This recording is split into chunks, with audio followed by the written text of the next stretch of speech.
Big 12 Today with Ari and James. Monday through Friday, 8 a to 11 a Eastern Time. Your home for all things Big 12.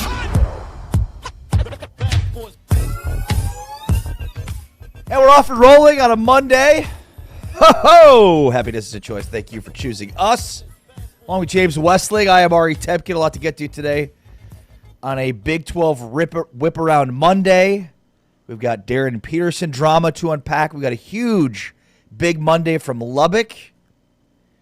We've got Utah in our final three of our portal off-season editions series as that continues and concludes this week with Utah, BYU, and Texas Tech. What's up, James? How are you? Man, I'm good. Full basketball weekend. We had youth basketball in our house yesterday, and then I had the late game, like the nightcap of all of ESPN's college basketball coverage on Saturday, which mid-major basketball, like this time of year, is really fun because the arenas are usually pretty full.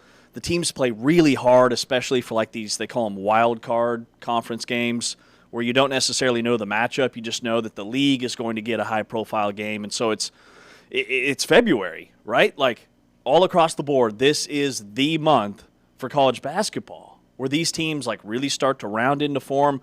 There's no more excuses, right? Like you've been with your team now since October. I mean, we are 4 months in to what your roster is going to be. The chemistry should be there. The connectivity should be there. And it was a wild weekend of Big 12 basketball. Yeah, huge weekend of Big 12 hoops with some pretty surprising, I would say, outcomes. But no, it was a great weekend. I moved, which is always fun. Everybody loves to move. Who doesn't love? Is there like, it's a unique situation because you're not moving into a permanent residence. No, correct. Yeah, you're moving, but it's like more than a temporary residence because you're there for over a month. So you're exactly is there any right. like new home excitement? Basically, it's the like, what do we need for 6 weeks? Right. And the problem is that this 6 weeks, it could be 15 degrees, it could be 75 degrees. So the clothing you have to then prepare for kind of runs the whole gamut in terms of what you need. So yeah, you pack up closets and clothes and bring all that stuff, and then cooking. That's the biggest thing, was just making sure we had everything that we needed for the next 6 weeks to cook. How difficult is it over the next 6 weeks to get into your current home that's being renovated? Not difficult. Okay, well that's good. It's still my house. I still own it. But I mean, like, well, the bank owns it technically. There. I don't know how much of the like demo project is causing disruptions in terms of what if I need to get down the hallway? What if I forgot my favorite hoodie for Big 12 radio? That is actually problematic because a lot of the house has like plastic wrap because, you know, when they demo or do certain things to the house during, you know, construction, dust gets everywhere, they're going to be sanding the floors. They did do like, I think what they refer to as sandless sanding. So it creates less of a footprint. Sandless sanding? So 2026. I'm picturing like you and the kids and Margot like in the like Breaking Bad-esque hazmat suits walking into your old home, weaving your way through all the tape, getting things to get your favorite cooking pan.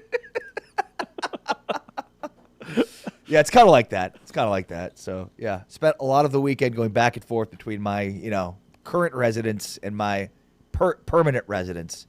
That also becomes confusing too because it's like very similar neighborhood. It's like very close. It's less than a mile away. So I'll turn right when I need to turn left to go to the old house. Yeah. It's like, and then I pull up and I'm like, I don't live here anymore. This is strange. Oh man. So, all right, this is probably too much, but I gotta ask. Sure. Do you have to like reconnect your internet and all your utilities? Is it like you're completely moving into a new home? Because like moving's a pain. It's a grind. I thought you were getting ready to ask me like a very personal question. You're like, I'm just gonna take a stab at it. I just mean, are your utilities set up? What are things like in the bedroom? But like, do you have toilets in the new house? I know the audience probably like doesn't care about your utility bill, but I find it all quite fascinating. I mean, Airbnb. So basically, we moved into an Airbnb. So everything is taken care of. Mm-hmm. And no, I mean, my internet is still connected at the house, so I can, you know, meander over there and do as much internet serving as I need But to. then you also have internet at the new house that you didn't have to set up like it's already built in. Correct. Yep. It's an Airbnb. You've stayed in an Airbnb before. Yes, I have. So it's an Airbnb. I've That's what done an it is. Airbnb. Thanks for asking. Yeah, I mean, I know you wouldn't be shocked if I said no. No. But I have stayed at an Airbnb. But I will say I prefer an old school hotel. I like an old school hotel. I don't want to have to clean up after myself. Yeah. You know, like You're right. if we've got kids with us, we destroy those hotel rooms. Like that cleaning crew earns their paycheck. Those extra fees are getting well spent when I stay at a hotel. Your son's like, can I go to the bathroom? You're like, oh, why go to the bathroom? On the floor? Sure. Yeah. I mean, why would you do that when you got a perfectly good hotel to defecate? We do that in our sleep during bedtime. All right, so a lot to get to today, and it is a Big 12 Whiparound Monday, so let's get into it. We always take some time, put a minute on the clock, and break down all of the games within a minute that we saw this weekend. So let's welcome in our producer, T-Chains, Taman Turner. Taman, what do you have for us today? Yo, yo, yo. All right, starting off, we have Oklahoma State at Utah. All right, this is a big win for Oklahoma State because it was their first road win in quite some time in the Big 12. A 15-game losing streak on the road spanning 2 years. It was the first time Steve Lutz has won a road game at Oklahoma State in the Big 12. They broke away from the Utes in the final 4 minutes of this contest. Parsifala, who had a rough offensive night, snapped a three-pointer from the top of the key to give the Cowboys 69-62 lead with 3:23 left. And that started a run that saw Oklahoma State score 15 of the game's final 22 points. So they closed late in this one in Salt Lake. Yeah, and that three was really the turning point in the dagger because Fala's only made 7 all year, but he shoots around 50% from three. He just doesn't take a lot. He was wide open. A massive win for Oklahoma State to keep their NCAA tournament hopes alive. Any win in the Big 12 is a good road win, especially this weekend where every single arena in the Big 12, even the games yesterday, was pretty much packed, and Utah was no exception. Utah led by 3 with about 8 minutes to go before Oklahoma State went on an 8-0 run that included that 3, and that was the difference. And Anthony Roy, that guy can score 26 points. TCU at Colorado. All right, TCU at Colorado. This was a really tough loss for TCU or a really good win for Colorado. I guess it depends on which vantage point. But, I mean, Colorado really showed up, and it felt like TCU did not. After back-to-back buckets by David Punch, Colorado was just up 22-21 with 9:09 remaining in the first half, and then the Horned Frogs went nearly 8 minutes without a point. It was a lack of execution, turnovers that plagued TCU as Colorado uses three-point shooting to take complete control of the game. Yeah, this felt like another elimination game for the NCAA tournament, and for TCU to be 3-6 and have some of those non-conference losses hanging over their head, they have a lot of ground now to make up. In Colorado, snaps a 6-game losing streak. I think Colorado is a year away. They looked really good yesterday with that win, but like you look at their impact players in this game, they're all underclassmen, freshmen or sophomores, and Tad Boyle's players don't leave. They develop. And they've got 3 or 4 pros on this team, but they're 2 years away from being that. But they are much improved from what they were last year, and this was another step. Yeah, Sebastian Rancic was 17. Isaiah Johnson was 16, to your point. And that's a sophomore and a freshman. Yep. All right, guys, next one is Baylor at West Virginia. All right, Baylor snapped a 4-game skid and got a much-needed win on the road. West Virginia, meanwhile, took its first home loss of the season. West Virginia's offense shot just 36%, plus went 7+ minutes in this game without scoring. So that was, a huge part of the outcome here. And I still keep my eye on Baylor because they have 2 guys that are expected to be first-round NBA draft picks, one that's probably a lottery pick. And I know they're 2-7 in Big 12 play, but like of these teams in the bottom half of the league that could get hot, Baylor's my number 1 candidate. Yeah. They snap a 16-game West Virginia home winning streak with that win. Now, they led 15-5. They were really aggressive and just looked dialed in. And Cameron Carr was unselfish. He scored 16 points, very efficient.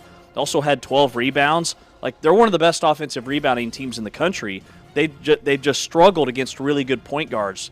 But this was a major win for Baylor to steal one on the road. All right, guys, the Territorial Cup, Arizona at Arizona State.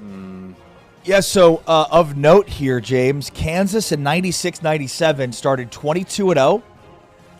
They lost to Missouri Arizona ended their season that year in the NCAA tournament, one of the most famed Kansas teams of all time. I'm sure you remember that team.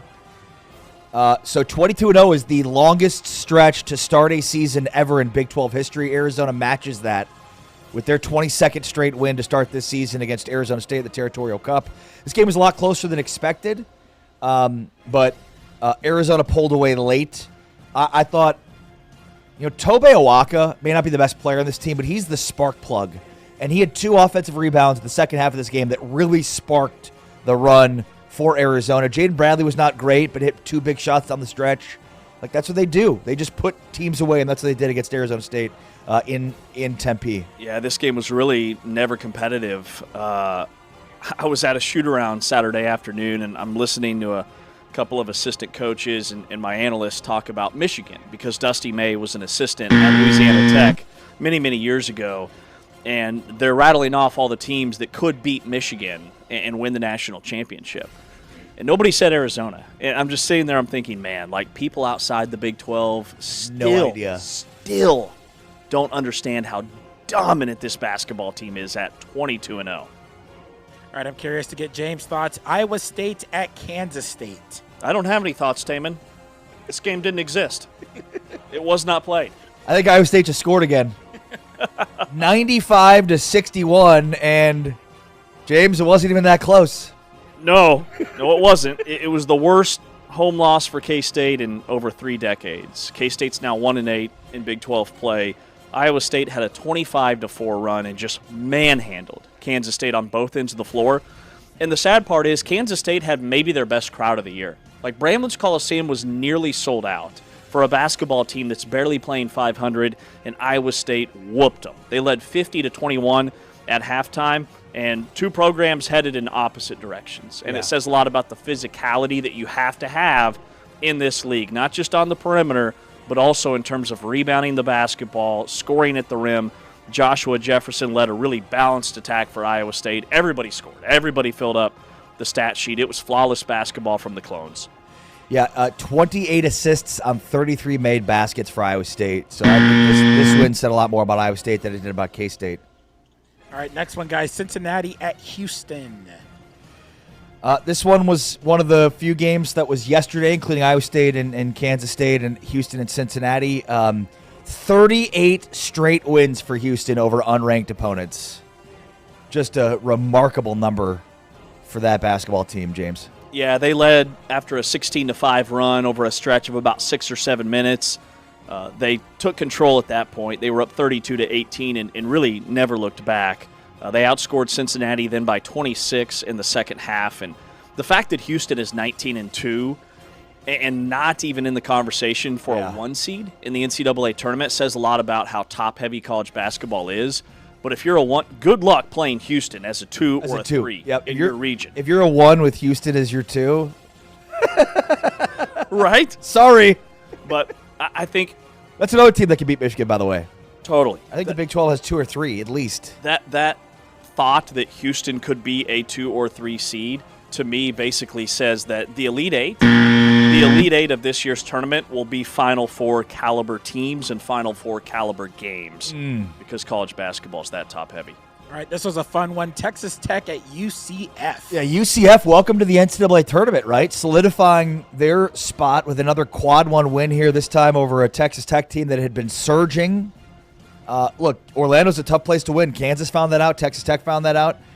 Themis Folks 21-7. UCF was plus 12 on the boards and then 13-6 in the turnover. That was the difference here, was the second chance points and the points off turnovers. UCF turned 13 offensive rebounds into 21 second chance points and lived in the paint, which not something you want to do against, not something you want to do if you're Texas Tech. Yeah, massive win for UCF, and it says a lot about Johnny Dawkins and his ability as a coach. This is a guy who's been there for about a decade and has had moderate success, but, not high-level success. And that's very distracting. Sorry, it's just... it's an example of a coach that... At two, Brutti? If you give them the right resources, they can be successful. Like, there are so many great coaches in college basketball that maybe don't have the resources to build the type of roster that they want. And now that he does, look at what's happening. 17-4. How about that? I never want this segment to end because this music is so intense. It just makes me feel like I'm watching the movie where Julius C is just about to get stabbed. Totally. This is like Gladiator 300 vibes all day. Like somebody very big is about to die. Very important. All right, our final game, which was the Big 12 game of the week on TuneIn, BYU at Kansas. All right, can't wait to hear your thoughts. Wow, there's a lot to get to and unpack with this game. This was a tale of two halves. Kansas was dominant the first half. Darren Peterson looked every bit the number one pick that he's going to be. He was phenomenal. And then he basically didn't play the second half. We've seen this movie before. Kansas blows a lead. Richie Saunders, 24 second half points. He scored over 30. This was the Richie Saunders game, and a game that all the scouts were there to see DeBonsa and Peterson. It was Richie Saunders that exploded, but Kansas did enough down the stretch. Bryson Tiller, 23-7. This was his best game. And Melvin Council and Trey White have been so huge for Kansas this year, and they closed this one out, but it got close after having a 25-point lead in the first half, James. I mean, Darren Peterson, when healthy, is him, and he's getting better when he's out on the floor. And that was my main takeaway, is that Kansas is improving without him on the floor, and they are improving with him on the floor. And both things can be true, and that's what we're seeing from Kansas. Also, for BYU, this was the second game in a row against a really high-quality physical team where they dug themselves a massive hole against Arizona and Kansas. Lost both those games and rallied to make it close, but why can't they play with that urgency in the final 5-6 minutes of a game for the full 40? I think that's the next step for BYU. Here's a text I got from James Westling at 3:50 on Saturday night in the middle of the first half. All in caps, by the way. Look at me. I have the best player in the nation, and he's healthy, and we might win the national championship now. I had blah, blah, blah, blah. That's a lot of letters. I'm Kansas. Kansas looked really good in that first half. The first half was, incredible. I was thinking of so many different snarky responses to you in the second half of that game. Well, I had to turn it off because I had to attend a shoot-around, so I thought the game was over at halftime. Apparently it was not. So did Darren Peterson. So did Darren Peterson. Yeah. And a quick turnaround. I mean, he's not on the availability report, but Kansas plays tonight against Texas Tech. Will it be the same story? I think against Texas Tech and Lubbock, you need him in the second half. Okay, you maybe didn't need him against BYU, but they will tonight. Yeah, let's get into this Darren Peterson saga, shall we? What to make of it and all that jazz. We'll hear what Bill Self had to say about the latest bout for Darren Peterson and cramps, plus a ton of drama playing out with the deputy athletic director with Kansas saying something to him mid-game, also his agent. There's a lot of drama going on around this program right now. Michael Swain, who covers Kansas for 24/7, will join us coming up in about 20 minutes. But on the way next, the Darren Peterson saga and what it means. This is Big 12 Today, presented by Modelo on a Modelo Monday here on TuneIn and Big 12 Studios.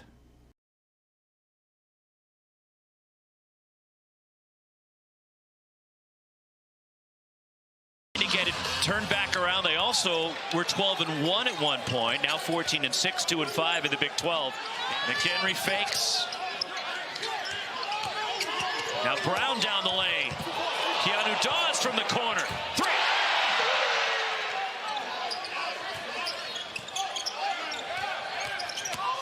Terrence Brown skips to the bucket and one for Brown. Keanu Dawes hits both, and now a three from Anthony Roy. 43% on his threes for Roy. Corner three. And that's long from Keanu Dawes, and Oklahoma State looks to run with Victorious Miller. Deep three. Anthony Roy.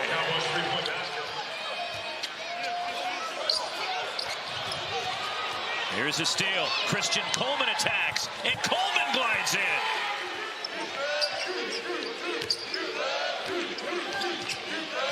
Coleman off balance, off window.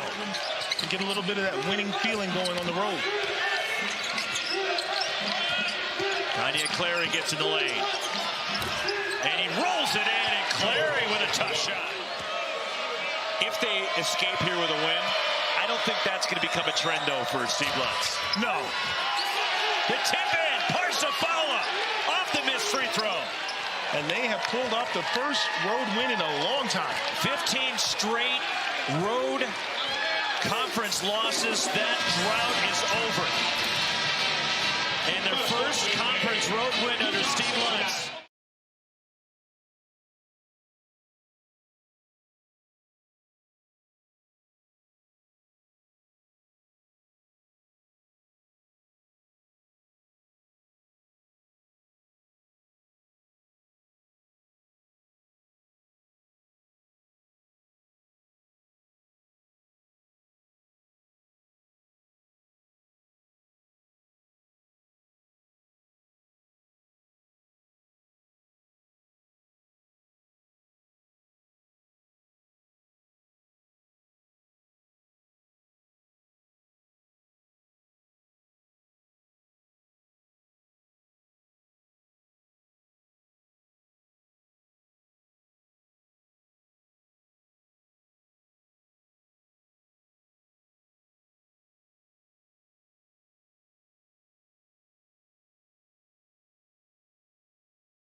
Big 12 Radio, this is Big 12 Today, heard on TuneIn, watched on Big 12 Studios. Thanks for joining us today and every day here on your home for the Big 12.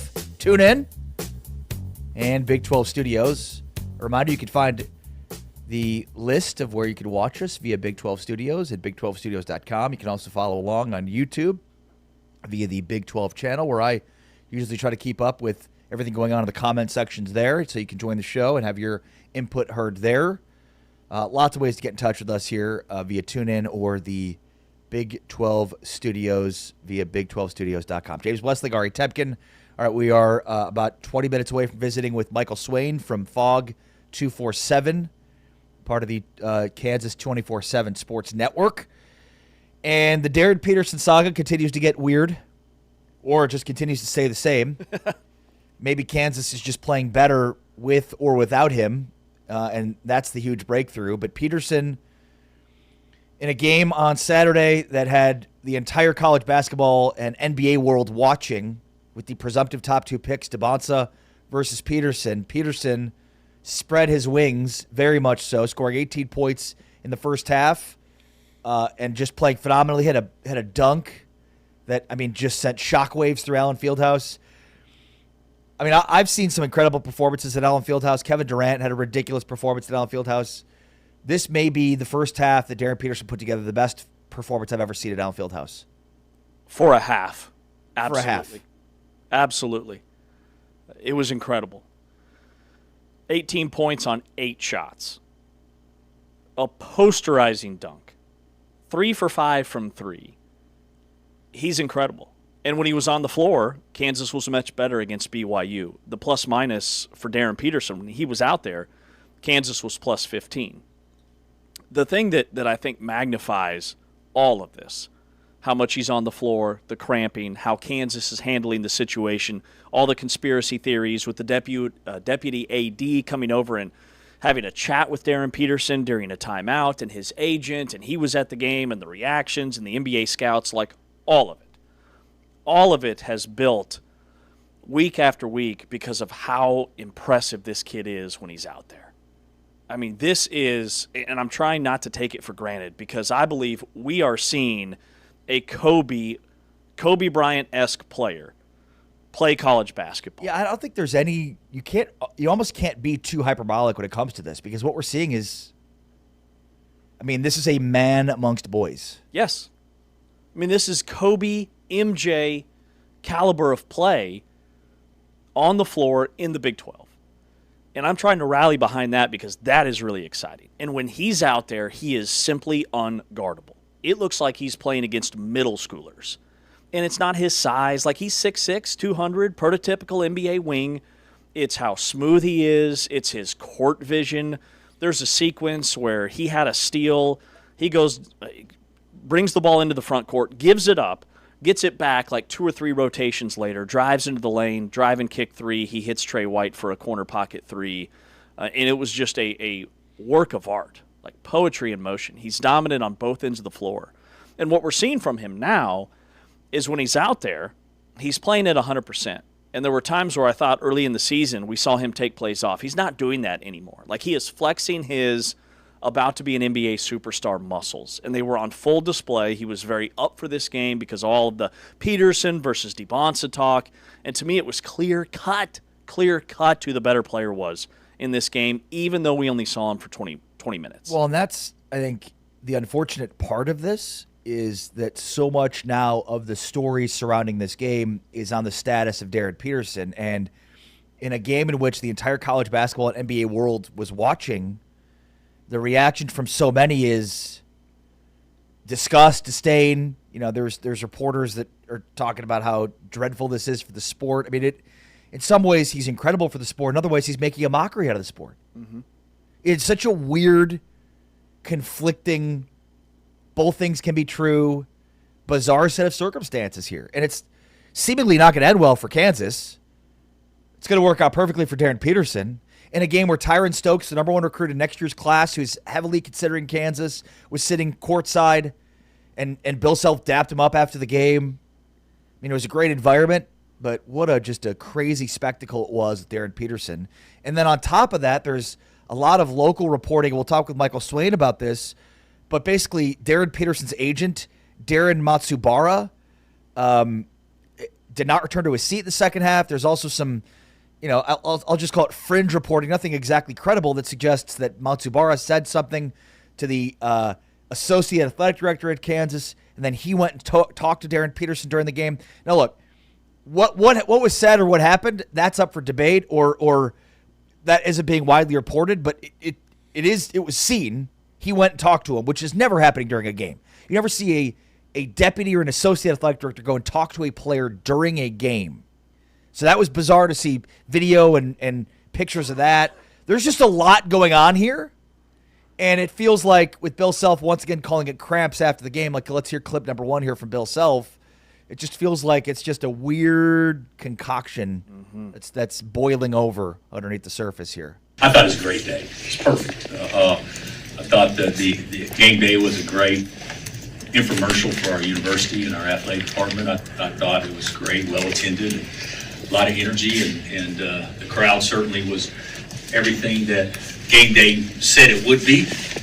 and more, and then we played great. For 20 minutes. That's the best we played all year long, and then we just kind of had to piece it together to end it. But great day, proud of our guys. The only thing that's unfortunate about the whole thing, although obviously Marco got nicked up and DP got cramps, but short turnaround. So there's no time to really rest up because we got to take on a great team on Monday night. Kansas shot 64% in the first half. Peterson was electrifying, but also the guys around him, they've played enough with him on the floor and off the floor that they're getting better as well. The fact that his agent wasn't in the arena or wasn't at his seat in the second half is a fact. The fact that the Kansas deputy athletic director went over and had a chat with Darren Peterson right before he came out of the game, that is also a fact. What was said is all speculation. There's lip readers on the internet that are saying we're going to have you sit out in the second half because of cramps, and Peterson looks somewhat irritated by that conversation, whatever those words were. But all that is speculation. But what we can identify as fact is that when this guy's on the floor, he is the best player in America. And he's the best basketball player we've seen in probably at least a decade. And maybe even dating back to the days where guys were going straight to the NBA from high school, and we didn't get to see the Kobes and the Lucas and the Kevin Garnetts of the world play high school basketball or play college basketball. We are getting that with Darren Peterson. He is an NBA-ready superstar. The dunk that he had in the first half was just icing on the cake for everything else that we knew about his game. And he just makes it look so effortless. Well, and I don't blame Darren Peterson. Agreed.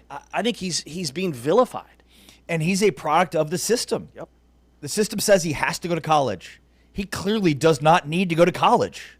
Like, this dude could have gone straight from high school to the NBA and been fine. Been an all-star this year right now. Like, what was the comment? Do we have the comment here from Jamal Mashburn? Can we play that?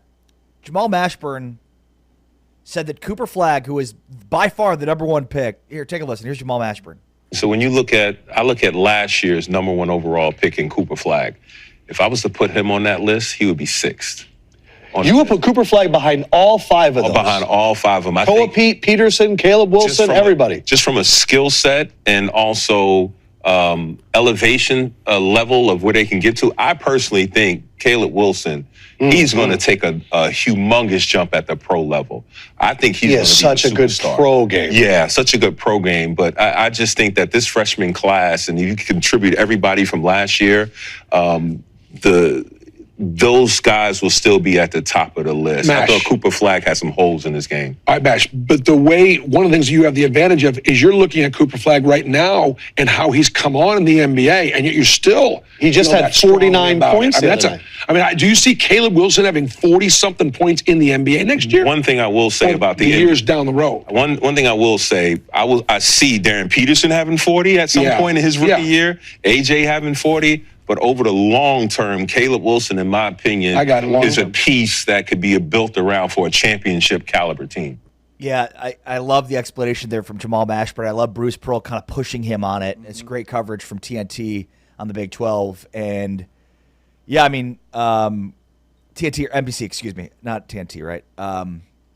TNT, thank you. Just all these new partners I'm mixing and matching. And I don't know, like, is he third?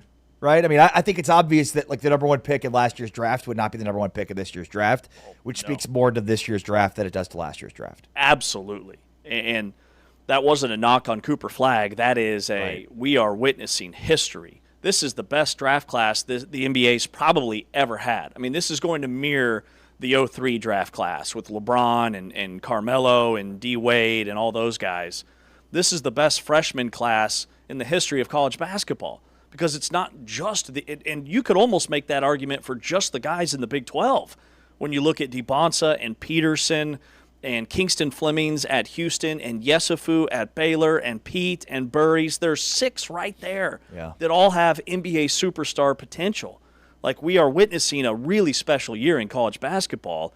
And Darren Peterson, after what we saw in the first half against BYU, And that's the thing with Peterson. We saw flashes of it all season long. But on this stage, in this moment, it was clear what he's capable of. And KU maybe got him at a bargain discount price for $3 million because he's worth even more in terms of how good he is. Well, he is, but the problem is he worth it if he's not going to help you win a national championship? He's helping himself. He's not helping Kansas as much as he's helping himself.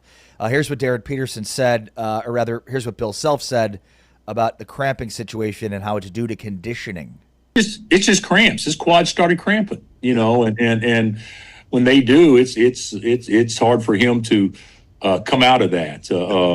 He's done everything he's supposed to do, Jeff. The guy is he's been relentless in the training room or whatnot. But for whatever reason, his body does this sometimes. Now, I think this time it could be because of conditioning.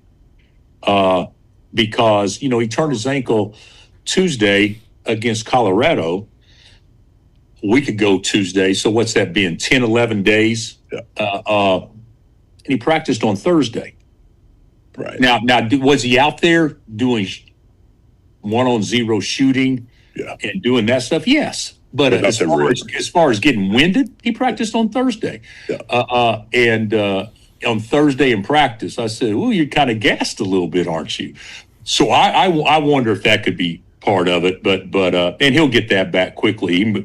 He may not get it all back by Monday, but it was pretty impressive for a guy to practice one time and be out of rhythm supposedly and come out and perform like that right off the bat. Yeah, that was Bill Self talking on the Field of 68 podcast with Jeff Goodman. Here's what Self said to Jeff Goodman about figuring out some solutions to Darren Peterson's health situation. Well, I think we figured some things out, but some of the things we figured out may take a little bit longer for it to kick in. Okay. Whether it's nutrition, diet. You don't change your diet in one day and all of a sudden you don't get that. So no more McDonald's, Bill. No more McDonald's for Darren. He's doing it right, guy. He's doing it right, but we just haven't quite got our arms around it. We will. Yeah, he will. He's going to have to play through some stuff, and he has. But the one thing about the cramping deal that's different than the ankle, the ankle, he finished the game against Colorado and couldn't move, but he finished the game. The cramping, when it locks up on him, it's a different feel for him. Yeah, and we got to get it. He's so talented. He's so good. You've said he is the most talented kid you've ever coached. Yeah. Yeah, and it's obvious. I think just from a fan's perspective, though, you struggle with the idea of playing in an NCAA tournament game and having him have to sit second half for cramps. Totally. And that's justifiable. Absolutely. When you see how good he is and how much better Kansas is getting when he's on the floor. Kansas was plus 16 against a top 10 caliber roster when he was on the court. They built a 20-point halftime lead. That's the glass half full. Now, that's also what makes the NCAA tournament so exciting, and I cannot wait for this tee. Is Darren Peterson going to play his full allotment of minutes? And what is his full allotment of minutes come NCAA tournament time? It feels like there was a line put in place that says this is the total amount of minutes he could play this season. Yep. And they've averaged that out in a game. I would rather him play the second half than the first half. If he's only going to be playing a half, have him close. But look, if his goals are to get to the NBA and play at the highest level, then that doesn't include winning a national championship at Kansas. Right? So his goals may not be aligned with the goals of the university and their athletic department. And that's, I think, where the rubber meets the road here. You can't at a point in time, maybe those two goals match up. In this case, I'm not sure that they do. And where will the NCAA tournament seed Kansas based off of Peterson's in and out? Point. Because they do take injuries into account when evaluating these teams. So what's their reaction going to be when they look at KU's resume and realize, okay, they've got a handful of losses that are because he didn't play or he played limited minutes. And guys, for Bill Self to say this is the best player he has ever coached, says all you need to know about how talented he is when you think about all the guys that have been through that program, the Frank Masons, the Sharon Collinses, the Mario Chalmers, the Ochai Abadjis, the Andrew Wiggins, the Joel Embiids, like all those names we just rattled off, Peterson's the best.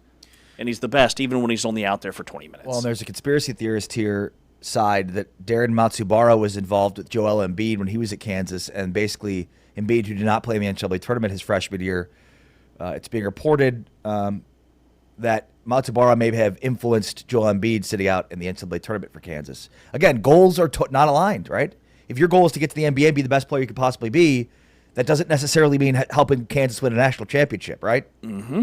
That's James Westling. I am Ari Tepkin. This is Big 12 Today on Big 12 Radio, presented by Modelo. On the way next, Michael Swain from Fog.net, the Kansas 24/7 sports site. We'll get his input and thoughts on this as the Darren Peterson saga continues to get more and more interesting as the season evolves. Michael Swain joins us next. This is Big 12 Today on Big 12 Radio. We are presented by Modelo, heard on TuneIn, watched on Big 12 Studios.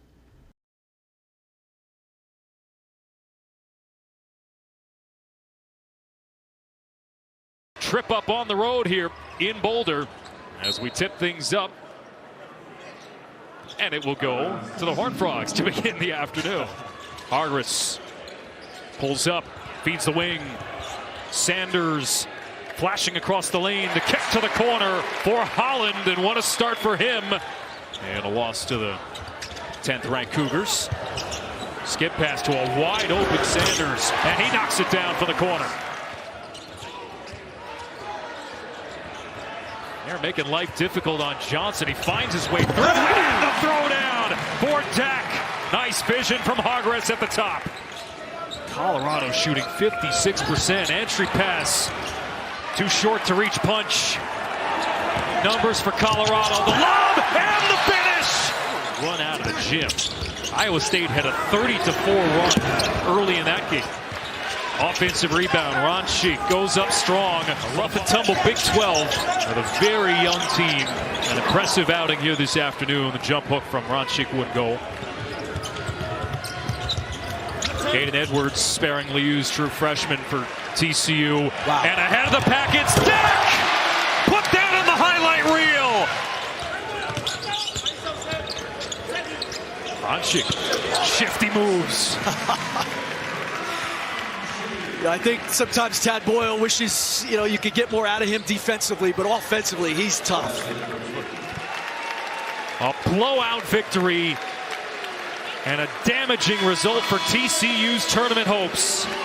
87-61 the final here in Boulder.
12 Radio, Big 12 Today, presented by Modelo, heard on TuneIn, watched on Big 12 Studios. Along with James Wesley, I am Ari Tepkin, and the game of the week, well, there's two of them here on TuneIn, including tonight's big Monday game between Kansas and Texas Tech. A game you can catch is 8 o'clock Central, 9 o'clock Eastern time right here on TuneIn. Also, Saturday's game, Houston at BYU, is a big one, 9:30 p.m. Central from Provo on Saturday. Both those games part of the game of the week here on Big 12 Radio on TuneIn. All right, let's talk with Michael Swain, who covers Kansas for Kansas 247. What's going on, Michael? How are you? I'm doing well. Thanks for having me on again. Yeah, appreciate your time as always. All right, so what a weird, bizarre situation Saturday where Kansas plays so incredibly well in the first half, up 25 points at one point. Peterson then sits basically the majority of the second half. See their lead dwindle. They have to survive late. I guess first off, have you ever seen a better player ever at Allen Fieldhouse? Ooh, that's a really good question. Probably not. Probably not. Yeah. Because I just there's something about the way Darren plays, and there have been plenty of talented players that have come through Allen Fieldhouse. You think over the years, but man, like the way that he plays makes the game look easy, and the fact that he could score. You look at his first half, what was it, 18 points on 6 of 7 shooting? Like, I've never seen that before. And the command that he had, right, the confidence, the shot making, like it was all on display. So, yeah, I think in terms of a pure basketball talent, I'm not sure if there has been one to come through Allen Fieldhouse in the last, 15 years. I think you're probably looking at like a Kevin Durant type of player, right, to come through. I don't even think Buddy Hield is on this level. So it's been a long time. And it's one of those where, it's tough for, I think, KU fans, KU players, KU coaches, college basketball fans, where you see that in the first half and you're like, oh my God, what are we going to get in the second half? And then Darren sits for 16 minutes. Yeah, and I think, we all agree he is the best player that we've ever seen on the floor in that arena. And there's a video floating around about, the deputy AD for the administration comes over and has a chat with Darren Peterson during a timeout. Is there anything, Michael, that within your circle you can add from what may have been said and what may have developed because of that conversation? Yeah, I don't know what was said, but I think it's been very clear this year that this has been a collaborative effort on Darren Peterson's side of things. You can go back to Bill Self's comments at the end of December, basically saying that, hey, Darren and his dad and agent are going to let us know when he's going to play. Like, that's pretty much what Bill Self said. I believe it was after the Davidson game when Peterson had missed his kind of second consecutive game after coming back to play Missouri and NC State. So, look, you can't go out and say, this is strictly a Darren Peterson decision, right? This is a collaborative effort from people on his side of things. And look, they are trying to preserve their player who's going to be the number one pick in the draft. And I think he showed that on Saturday. So it's all about maintaining the value of that asset for them. And by doing that, right, if Darren feels cramps, he's not going back in. I think that's very clear that he's been told, if you are starting to cramp, do not go back in the game. And you saw that against TCU where he was cramping. He tried to go back in and it almost didn't go right for KU. So it's one of those deals where, look, like, I've never seen Sean Lester as the deputy AD. I've never seen him go onto the court during a game and talk to a player. I know Darren's agent was back in the back tunnel because I went back to the back tunnel and saw him there. So, look, you can connect your own dots, if you will. I did not see those two talk specifically, but again, if you want to connect dots, you probably can and be pretty close to accurate. So, unprecedented situation for an unprecedented basketball player. That's what I'd say. Yeah, well said. Michael, if you were picking number one overall, would you take Darren Peterson despite the cramping and whatnot? Oh, yeah, I would, because here's the thing. Like, he is so far and away better than anyone else. Like, you just saw it. AJ was trying his best to show that I'm better than Darren, and he was not even close in the first half, right? You could just watch the way AJ was playing, and you could tell that he knew he wasn't the best player on the floor. So, look, I would take him. I wouldn't even worry about the cramps. Like, you can see by the way that the minute load worked where he played the first kind of block of conference games, and all of a sudden at the end of it, Colorado, he doesn't have cramps. Why is that? Because he played consistently and built up the minute load in his legs to be able to go that much. And then all of a sudden he misses the longest period of time since he had that hamstring injury.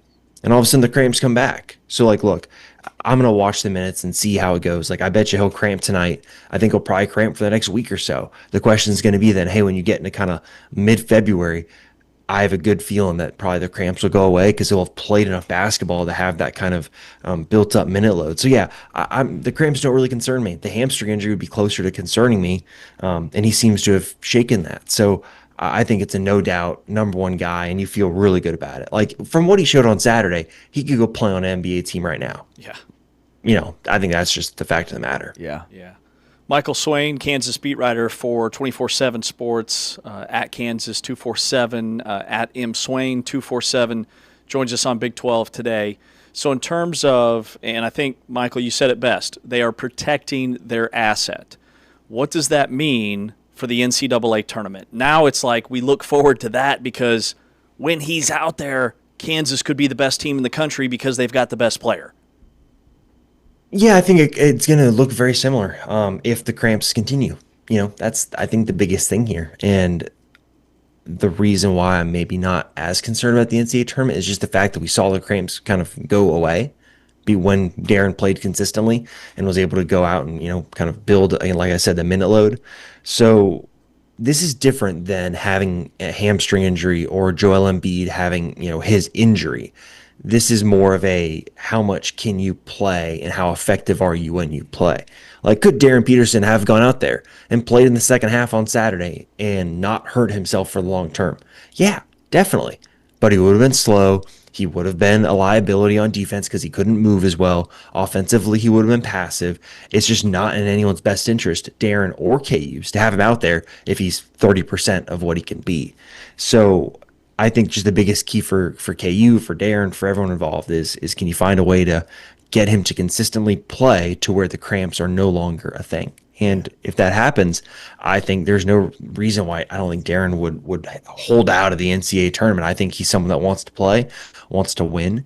And I think you've seen that just throughout the course of the season, that like he wants to go out there and try to play. It's just a question of what's in his own best interest when you think long-term, big picture, and his life generally. Yeah, I don't know that I buy that he wants to play. It's weird. Like I like that's okay. I mean, as a KU fan, I hate it, but I understand that he's protecting his long-term interests as he should be. His goals are not the same as Kansas's goals. I think that's clear. But I just, and that's just me. I just don't buy that he wants to play. If he wanted to play, he'd play. He doesn't want to play. Yeah, he wants to protect his own self-interests.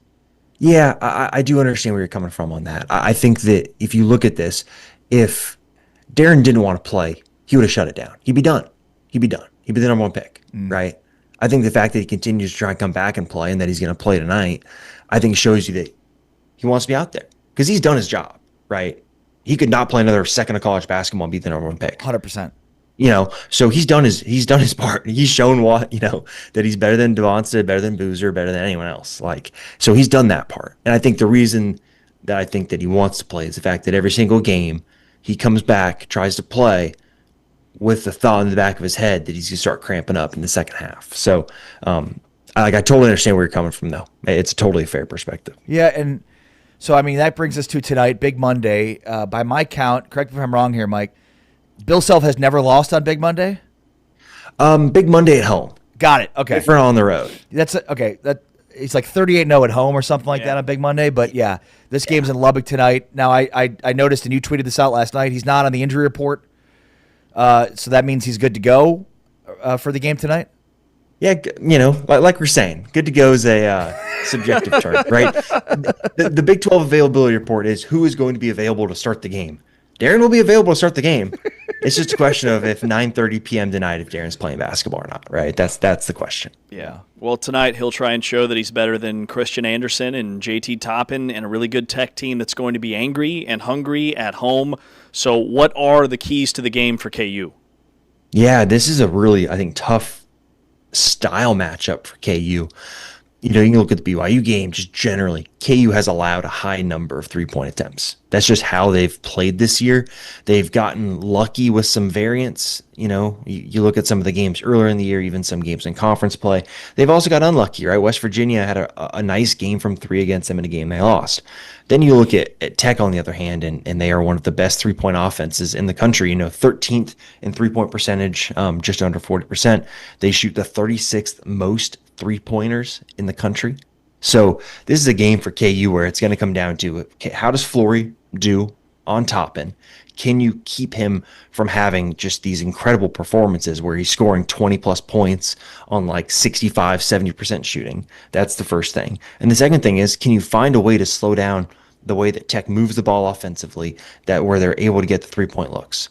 Because I don't know if KU has the juice to go out there and go 3 for 3 with Tech, and they don't create enough extra possessions on the other end, whether it be offensive rebounds or steals, to overcome a huge 3-point shooting night from Tech. So I think this is very much you look at the 3-point line, can KU limit Tech? And then I look at Floyd Badunga. Hey man, you had a good game against AJ Devonsta when you were matched up on him on Saturday. Hey, can you go do it against the Big 12 Player of the Year? So I think those are kind of the two biggest things I'll be watching for tonight. Yeah, well said. All right, one more quick one. Over under one game, we see Derek Peterson play 35 minutes. I'll be optimistic. I'll say over. Nice. Here's the thing. I look at the schedule. There's a lot of games left, and again, like I said, the fact that the Colorado game, that he was able to go without cramps. Of course, he sprains his ankle in the game, which isn't great, but that does give me some encouragement in the long term. So I'll say he does. Yeah, love it. Michael Swain, fog.net, part of the Kansas 247 page. Appreciate your time as always, Mike. Be well, man. Thank you. Thanks for having me on. All right, Michael Swain giving us his perspective on the Darren Peterson situation. Peterson exploded against BYU in the first half. Kansas built a 25-point lead and then had to survive late with the Richie Saunders showing up. Saunders showed up big for the NBA scouts on hand at Allen Fieldhouse. Kansas teased Texas Tech tonight. Texas Tech looking to rebound from a tough loss at UCF. Kansas looking to stay hot. Should be a fun one tonight in a game you can catch right here on TuneIn as a part of our Game of the Week on TuneIn. All right, coming up next, Brian Thornton, the Vice President of Men's Basketball. He joins us. This is Big 12 Today, Big 12 Radio, heard on TuneIn, watched on Big 12 Studios, and presented by Modelo.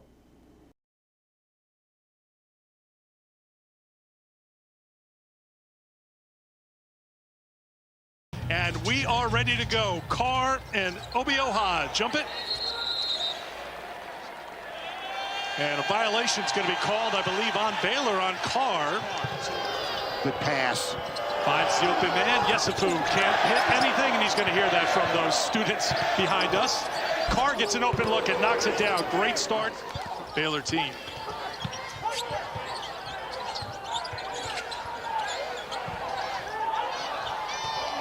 Shot clock at 4 for Huff. He'll have to watch it from deep. Another opportunity here for Baylor. Now Skillings has been getting hit and hit and hit again, but he stayed with it to get the offensive glass for another possession. Carr launches a deep three, counted and one. There is the ball. In his hands right now, gives it up to Ratai. Back for Carr. Carr with a team high 9 points. Give him 11.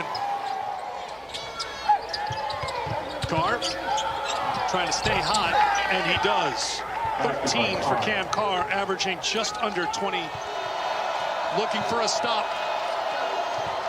Once again, shot clock winding down. Agbem, strong take for 2. Remember, he had those quick. The West Virginia bench asking for some help right here, and they need it. Baylor lead, 1 minute to go. Lid still on the basket for Huff. Powell spikes it down, picked up by Agben. Yesufu, cherry on top. But it's a big road win in the Big 12 for the Baylor Bears. 63-53 the final.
Big 12 Radio, Big 12 Today, presented by Modelo, heard on TuneIn, watched at Big 12 Studios, and every Tuesday or every Monday at 8 a.m. Central, we talk with Brian Thornton, VP of Basketball for the Big 12. Brian, how are you? I'm doing well. Good to see you guys. Yeah, great to see you. Happy Groundhog Day. We haven't even mentioned that, by the way. Yeah. I think you saw that, right? Huge day today. Yep.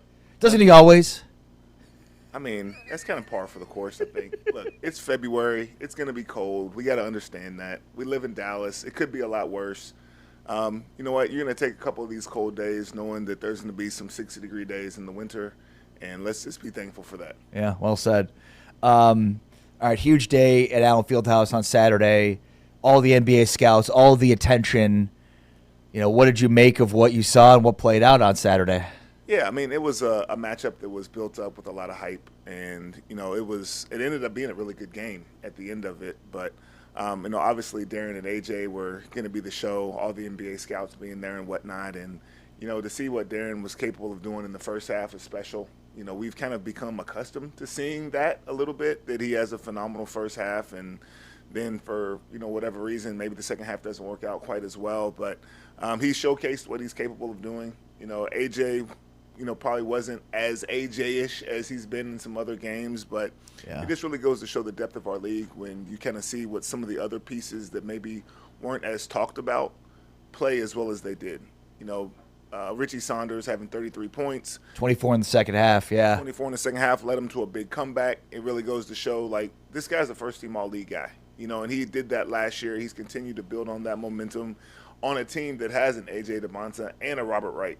And then, you know, Bryson Tiller for Kansas, you know, continues to grow, continues to get better. I mean, for him to have 21 points, it just goes to show, like, he's a really good player too. He just don't really think about it or talk about him quite as much.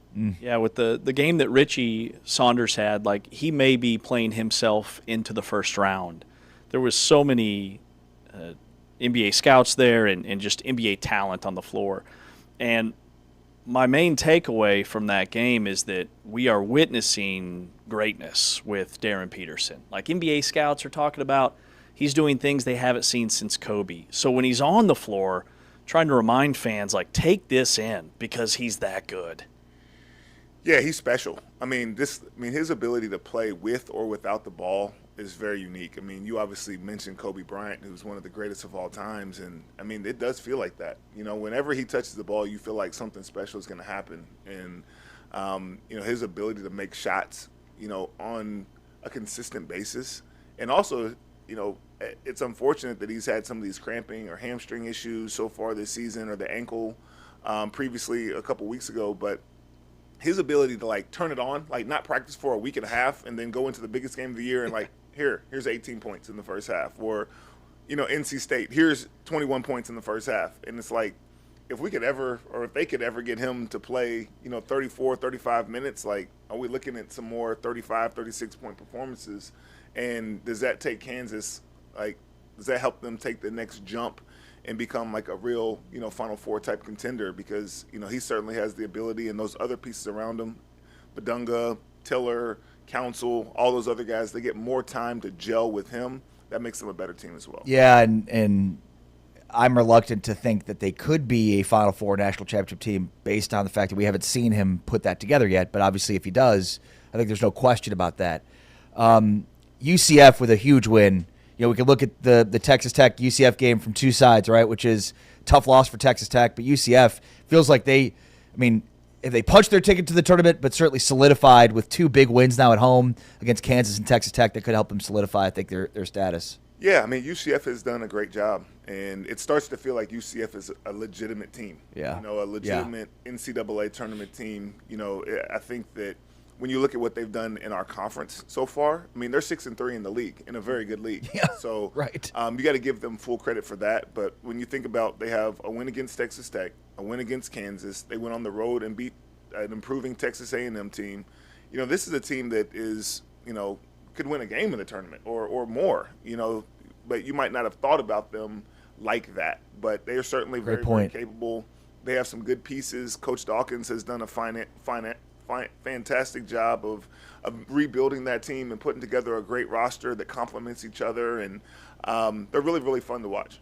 Yeah, like you look at all the bracketologists, and UCF's not even on the bubble anymore. Like they're clearly in. They're not part of the last 4 buys. They're probably a 7 to 10 seed. But and by the way, A&M is 17-4. Correct. 2 of those losses are to Oklahoma State and UCF. Yep, absolutely. They're the hottest team in the SEC outside of Florida. When you look at West Virginia losing at home, Oklahoma State picks up a huge win. Maybe they're back in the conversation. Like in terms of getting that 8th bid, that 8th team in to have the top half. Is this the point in the year where you kind of hope to see one of those bottom teams separate themselves, or how do you kind of manage the games you keep an eye on? Well, I mean, you said it. UCF seems like they've taken a major step forward, and they look like an NCAA tournament team. Somebody else is going to have to come along for the ride, and maybe it's West Virginia, maybe it's Oklahoma State.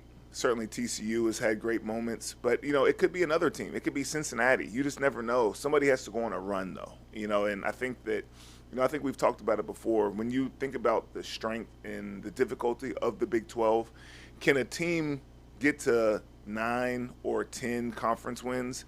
I think that if you do that, it's hard to say that that's not an NCAA tournament team. But it's not easy, because those teams are going to be playing against each other. They're jockeying for position. I think that based on rankings and metrics, I think it says that TCU has maybe the easiest remaining road left. But what does that mean? It's hard to win on the road. They're a good team, but they go on the road and they play Colorado, and Colorado's not a bad team. They're a good team as well. Coach Boyles, he's fighting over there too. And, they go over there and Colorado gets a nice win. So you can't take anything for granted. When you evaluate the Big 12 relative to the other leagues, specifically the SEC and the Big 10, like what do you think stands apart with the Big 12 relative to those 2 conferences? Well, I think the top is extremely heavy right now in our league. I think we maybe talked about it last week. When you talk about even a BYU, Kansas, Texas Tech, although they lost this weekend, but then you go even further, Arizona, Houston, there's just so many teams that are capable of winning and winning big. Iowa State is another one that's kind of an unsung hero. Like they just continue to win, and they win very big. And any one of those teams is capable of making it to a Final Four, and potentially even winning a national championship. And I think that when you really think about the top of our league and the teams that have been successful, you really think about continuity. I think that's something that I really focus on. Whether it's Arizona having 4 essential starters coming back, 4 seniors, mixing that with 4 high-level freshmen. Iowa State returning 3 starters, Houston returning 3 starters, and obviously you mix that with some new guys, whether that's transfers or freshmen, but there's continuity there. And those teams have it, and that gives you a good chance all the time.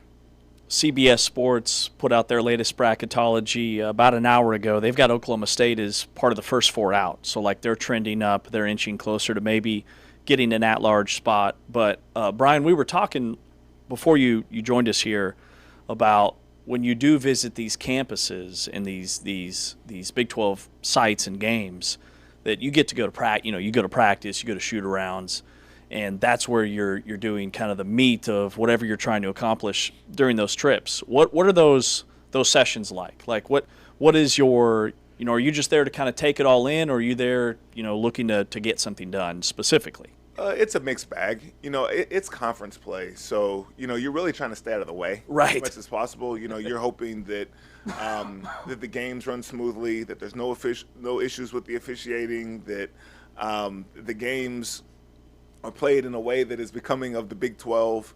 Obviously it's great to connect with the coaches, make sure that they're in a good space, check to see if they need anything, if there's any issues that maybe need to be addressed. But you also have an opportunity to connect with AD, sport administrator, people that are maybe more focused on the business side of what's going on right now. And then obviously there's a ton of stuff going on in our space right now. So it's also an opportunity to maybe pick the brains of the coaches just a little bit, ask what their thoughts, their feelings are on whether it's eligibility or transfer portal or things of that nature. the ability to practice more in the summer, exhibition games, the list goes on. And that's like little nuggets that I can take back as I am having conversations nationally or, involved in committee work and things of that nature. So I have a pretty good pulse for, maybe where our institutions are at during those conversations. We've talked a lot with you about kind of these guys that are playing professionally overseas or at the G League, getting opportunities to play collegiately. Obviously Charles Bediako is the latest one. How about Amari Bailey, the former UCLA star who was drafted, who's played in the NBA and is now looking to get back into college? I guess my question is, how often are coaches or administrators asking you about these situations and, at least trying to stay top of mind for who they can recruit? Because I'm sure teams are trying to take advantage of any type of rule they can in order to, leverage their roster. I would say generally speaking, our coaches do not believe in the pro to college return process. But the thing that we often tell them is that you have to stay current. You have to stay up to speed on what the rules are. And, one thing, being a former college coach myself, you just want to know what the rules are. Right. And so that you can adapt to them right, whenever they are. Right. What are the rules of engagement that I need to play by? And then I'll kind of work from there. But, I think that our coaches, by and large, are in favor of, this is the development process. They still want to be able to recruit high school kids to a certain extent. They want to be able to develop those kids.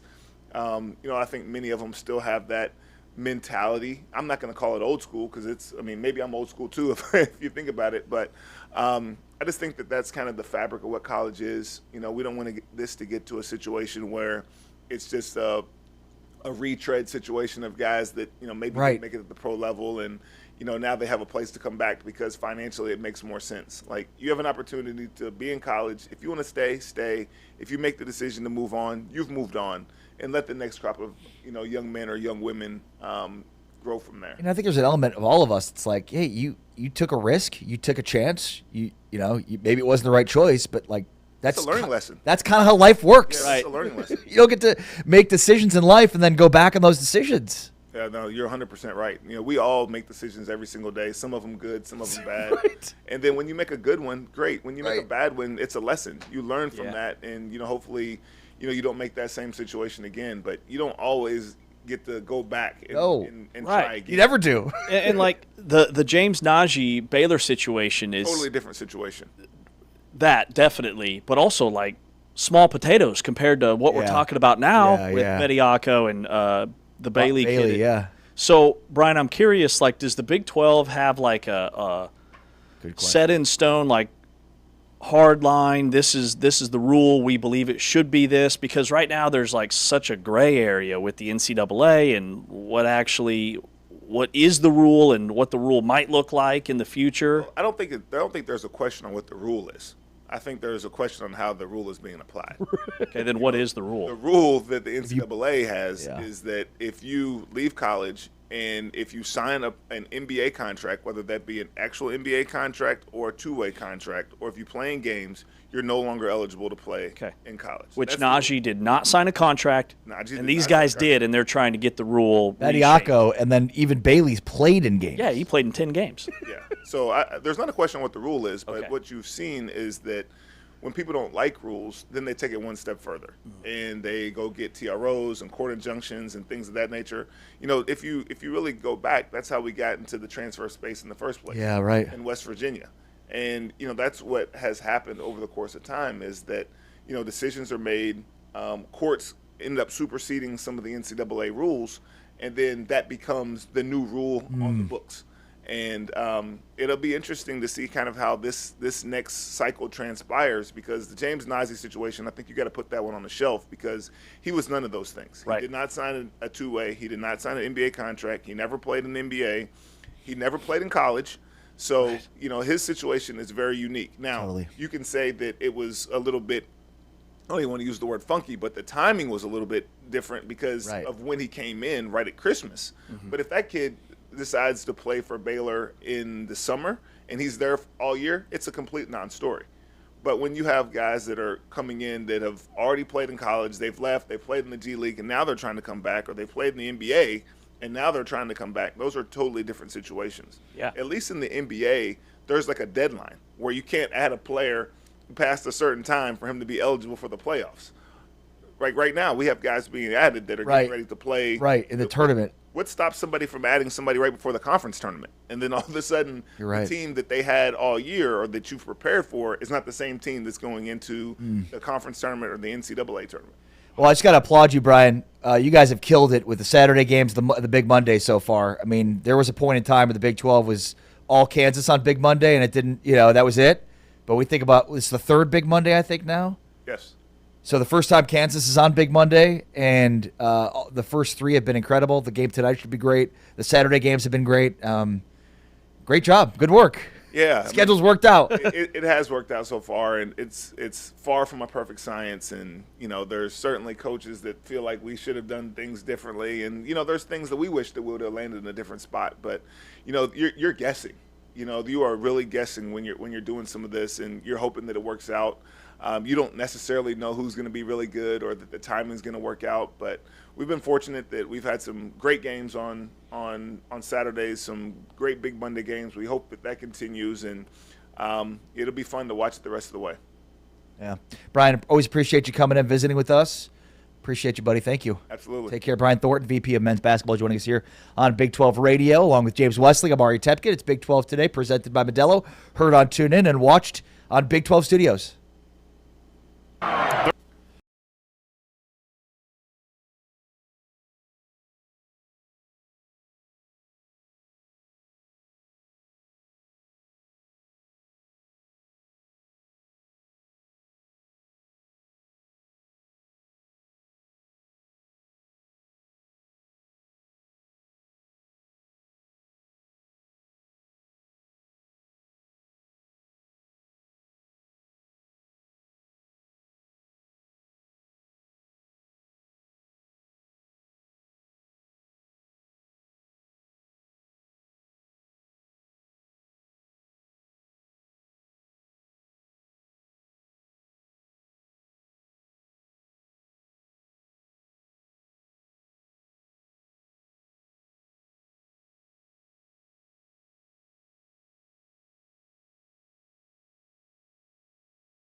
Yeah, no question. Mo Odom's been Arizona State's best player, but Ja is their most talented, and he is going to have to be the X factor for his group.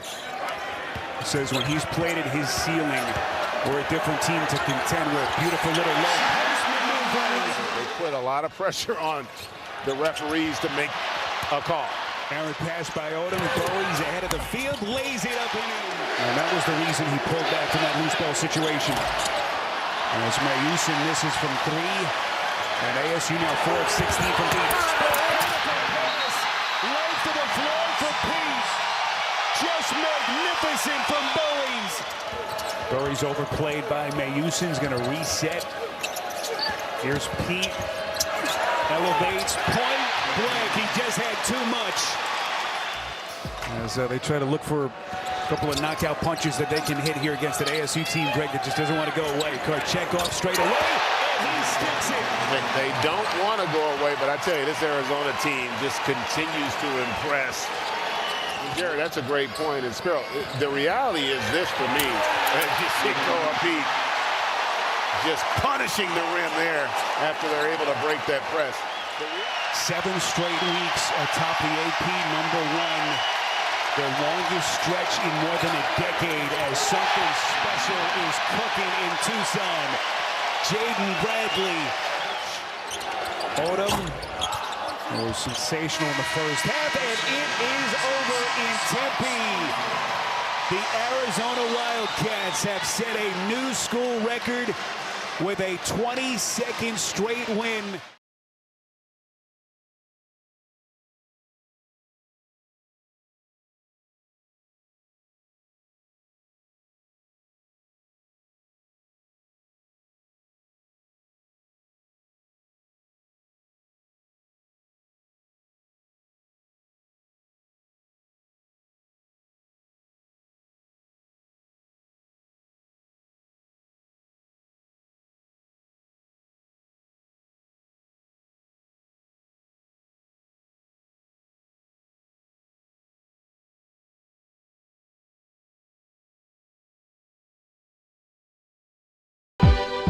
Big 12 Radio. This is Big 12 Today, heard on TuneIn, watched on Big 12 Studios. We are presented by Modelo. And Modelo fan rules. Always like to remind everybody listening of Modelo fan rules, James. And that is that off-season optimism is mandatory. Absolutely. I mean, that is the Modelo fan rule that we've really leaned into with our Transfer Portal Tracker series. And today we hit Utah. The biggest name for Utah is Devin Dampier, and he won't be mentioned because he's not in the portal. That's right. Our portal updates continue with the offseason talk with Utah. We're in our top 3 now as we've been working our way from the bottom of the Big 12 standings from last year all the way to the top. But do you need me to hit you with another fan rule? Because why not? Let's double dip. I've got them memorized 1 through 7,000. 100. Oh. Of these. Got it. Okay. Let's go to the bottom. Yeah. Started from the bottom, now we're here. Modelo fan rule number 99. If you dream about a game, that counts as film study.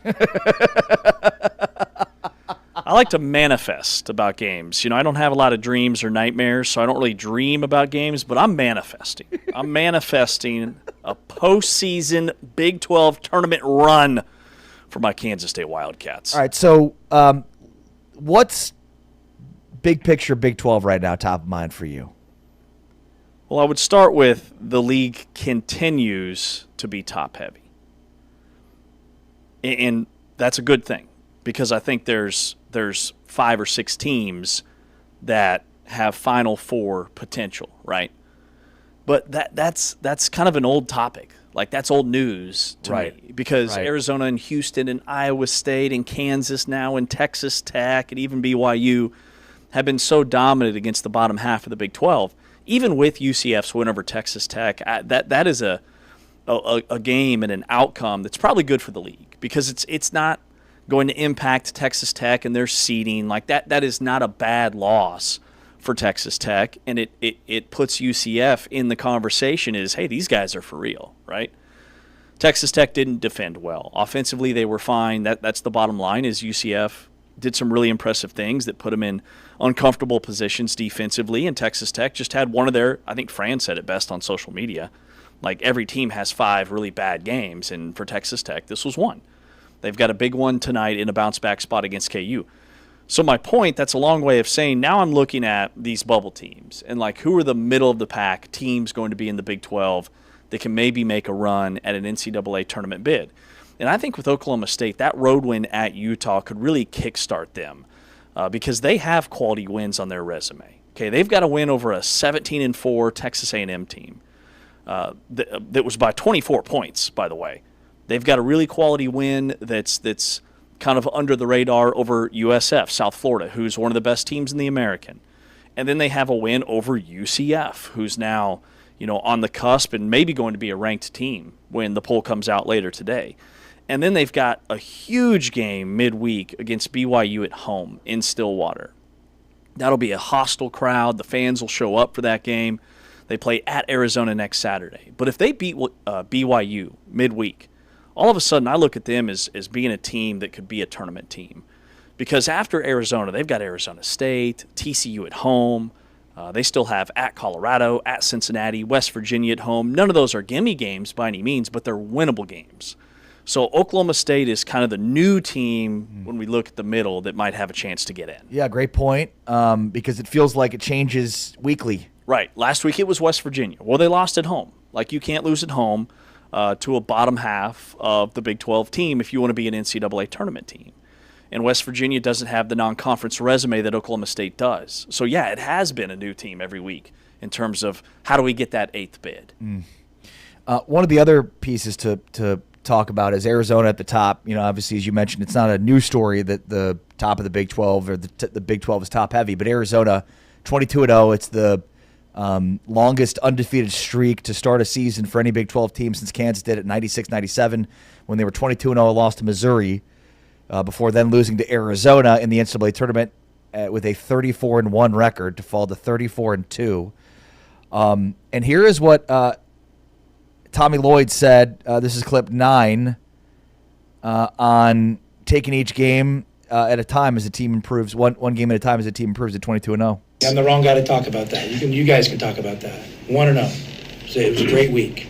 We started off with a tough win at BYU. We get a tough, win. So to win 2 road games in a week in the Big 12, I don't care what your record is, you feel good. So I'm looking forward, to having a little break in our schedule, but I'm also cognizant that we got to keep getting better, and we got to make sure we stay sharp and have great rhythm. And we got a tough couple games coming up. You got Oklahoma State coming home, and then you turn around and Monday you got to go play at Kansas. So not easy. Yeah, it'll be consecutive big Mondays for Kansas, and the stretch for Arizona following the Oklahoma State game on Saturday. Kansas, Texas Tech, BYU, Houston, Baylor, Kansas, Iowa State, Colorado. So, coming up, you get at Kansas, Texas Tech, BYU at home, Houston, Baylor, both on the road, then Kansas at home, Iowa State at home, at Colorado. Tough stretch. And here is what Tommy Lloyd said about, could they learn about his team through wins, or do they need a loss? Maybe that's the media adage. I know the coaching adage is the best thing to learn from is a win. It's the most fun. Yeah. Yeah, you're right. But we have mature competitors. Our guys don't have hubris. They know there's things they got to get better at. We can get better from, and they're mature enough to handle it when I come in there and say, hey, great job, but we got to get better. And here's some things we can get better at. So let's attack those things. And this team has gotten so much better. And I like that Arizona does come off as a team that doesn't have hubris and that is very unselfish when they have a different leading scorer just about every night. Now, I think they'll take a loss. They'll take a loss at some point. There's only been a small handful of teams that have entered the NCAA tournament completely unscathed. St. Joseph's did it back in the early 2000s. Wichita State did it a little over a decade ago, and then Kentucky did it when they had that incredible freshman class and some sophomores that had stuck around, and they got beat in the Final Four by Wisconsin. I look at Arizona and their upcoming schedule. They still have to play at Houston. They have to play at Kansas. They play Kansas twice. They've got Iowa State. They've got like a gauntlet, still have Texas Tech, of a schedule. They're going to take an L somewhere, and they're going to learn from it. The thing that blows my mind is how this team is not number one in the net rankings. Yeah. Duke is number one in the net rankings. Duke has a loss to Texas Tech on a neutral floor. So Duke is 9-1 in quad one games. Arizona is 9-0. I don't know what metrics the NCAA net rankings are taking into account, But it blows my mind that this team is 22-0 in the toughest league in America and is not the number one team in the country in any metrics or any ranking. Like, it does not make any sense. But it gives them a little more fuel. Not that they need it, because I do think this team, like, they're kind of like Houston in that they're in their own bubble and they just take care of business. They had a 30-point advantage in the paint. Last I checked, it's a lot easier to score from 4 feet away than it is from 30. So I continue to lean in to their points in the paint dominance night in and night out. Well, and Tommy also, I mean, this game, Arizona beats Arizona State, a game that I think a lot of Arizona fans expect them to blow them out by 30. This game was close in the first half. It was tied at halftime. Yeah, and then Arizona kind of closed it out. Bradley and Tobe Awaka were two huge pieces to closing this thing out. Plus, like Braden Burries, it's like you just expect him to step on the floor and get 17 points. But here's what Tommy Lloyd said about, basically like respecting opponents, and a win is a win is a win. They're very important. These games are great. It's a great opportunity in these games to learn a lot of things, and you always respect competition. You always respect the other coach. And I tell our guys, like, listen, that other coach has a right to tell his team to do whatever they want to do. So we've got to be ready for all this stuff. We got to be ready to make adjustments. I mean, they have as much time to prepare as we do. So they're going to throw things at us. So we always we respect that, and we want to learn from these situations. And I thought our guys did. They did a few things different. ASU did to kind of in that first half of the game than they had done at our place, and then those are good adjustments. And then we kind of figured out what they were doing and figured out different ways we felt like we could find advantages. So there you go. I mean, Arizona State made some adjustments based on the first time we saw them, so we do adjust to those adjustments in the second half, and that's what we did. We adjust to their adjustments. I mean, this is a team that's scoring 90 points a game. I have no concerns about their lack of three-point attempts. Any of the kind of nitpicking stuff that is out there nationally. This is a dominant basketball team. They're plus 13 per game on the glass. They don't turn it over. Their opponents have almost 50 more turnovers than Arizona does on the season. And the guys that do take threes shoot it at a really high clip. Aristote off the bench, 46%. Burries, 37%. Massive uptick in conference play. Bradley at 44%. Like, if they need to shoot threes, they'll shoot threes. They're just a dominant basketball team. They remind me a lot of what Houston was doing last year once we got into league play, where they could beat you in a variety of ways. It didn't matter, what the box score looked like. What mattered was their 7 were better than your 7. And they have a deep bench and no drop-off when Del Orso comes in and Awaka comes in. And to me, that says more about who they are collectively than anything else. Yeah, well said. Anything else you want to get off your chest? That feels targeted.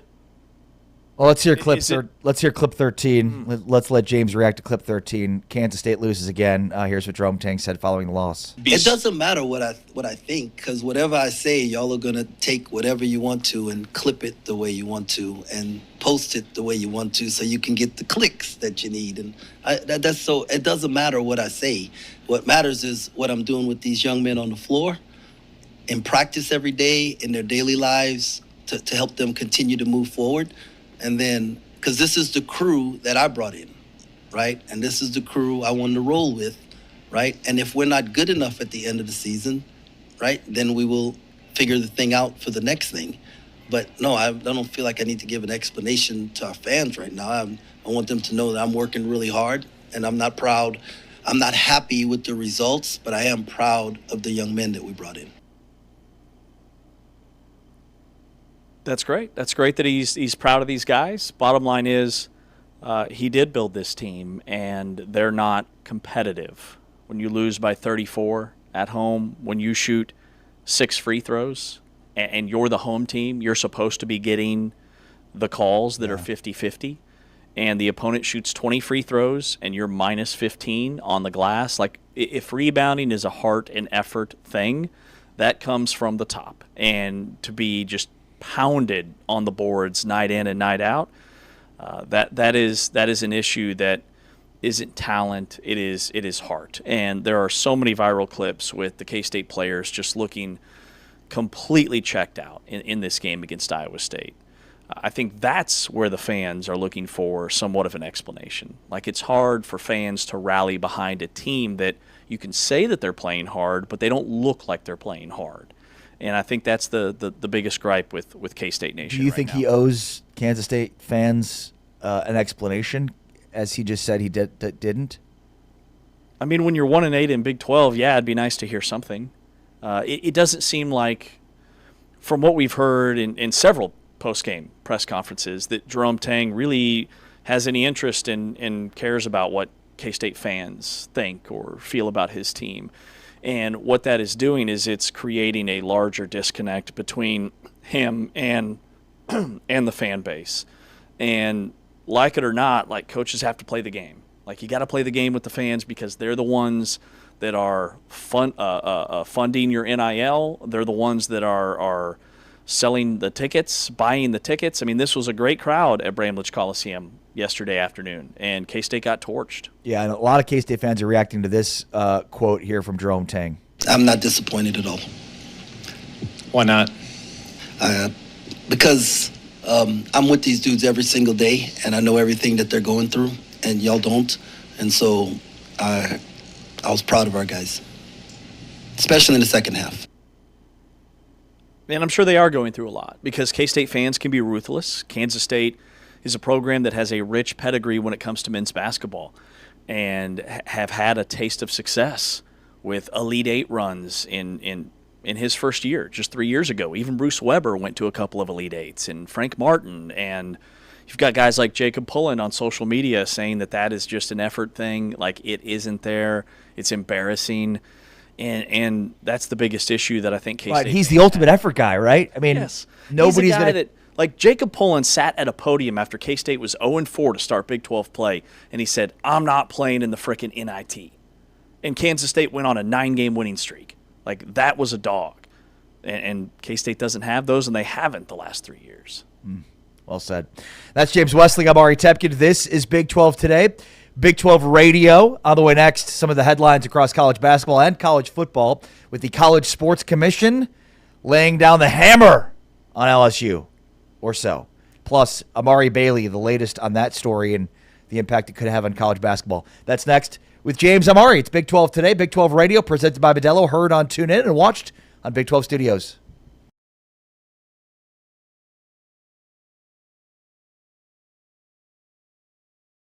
5 scores in the nation.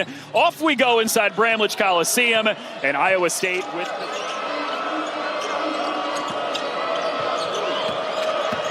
Torrey off the hesitation, gets to the other side and lays it in with the reverse. Okay, because he's so dynamic with the ball in his hands, being able to create his own shot, whether it's at the rim or from the three-point line, has been elite so far in this first half. Haggerty weaving his way around Lipsy. Mid-range jumper, no tap-in, goes for Buka. Put his hand down, and Haggerty doesn't need much space to get that shot off. Lipsy gets downhill, feeds Buchanan, who tried to put a man on a poster. Basketball school, and they won the national championship, and Nebraska's known as the football school, right? And now they are legitimate national title contenders on the hardwood. Long miss from Momcilovic, and Haggerty the other way, slicing through 2 defenders, and he lays it in. How good has he been in transition tonight? Lipsy goes right at Castillo and banks it in. He's so physical. He was the MAC Player of the Year last year and the Defensive Player of the Year.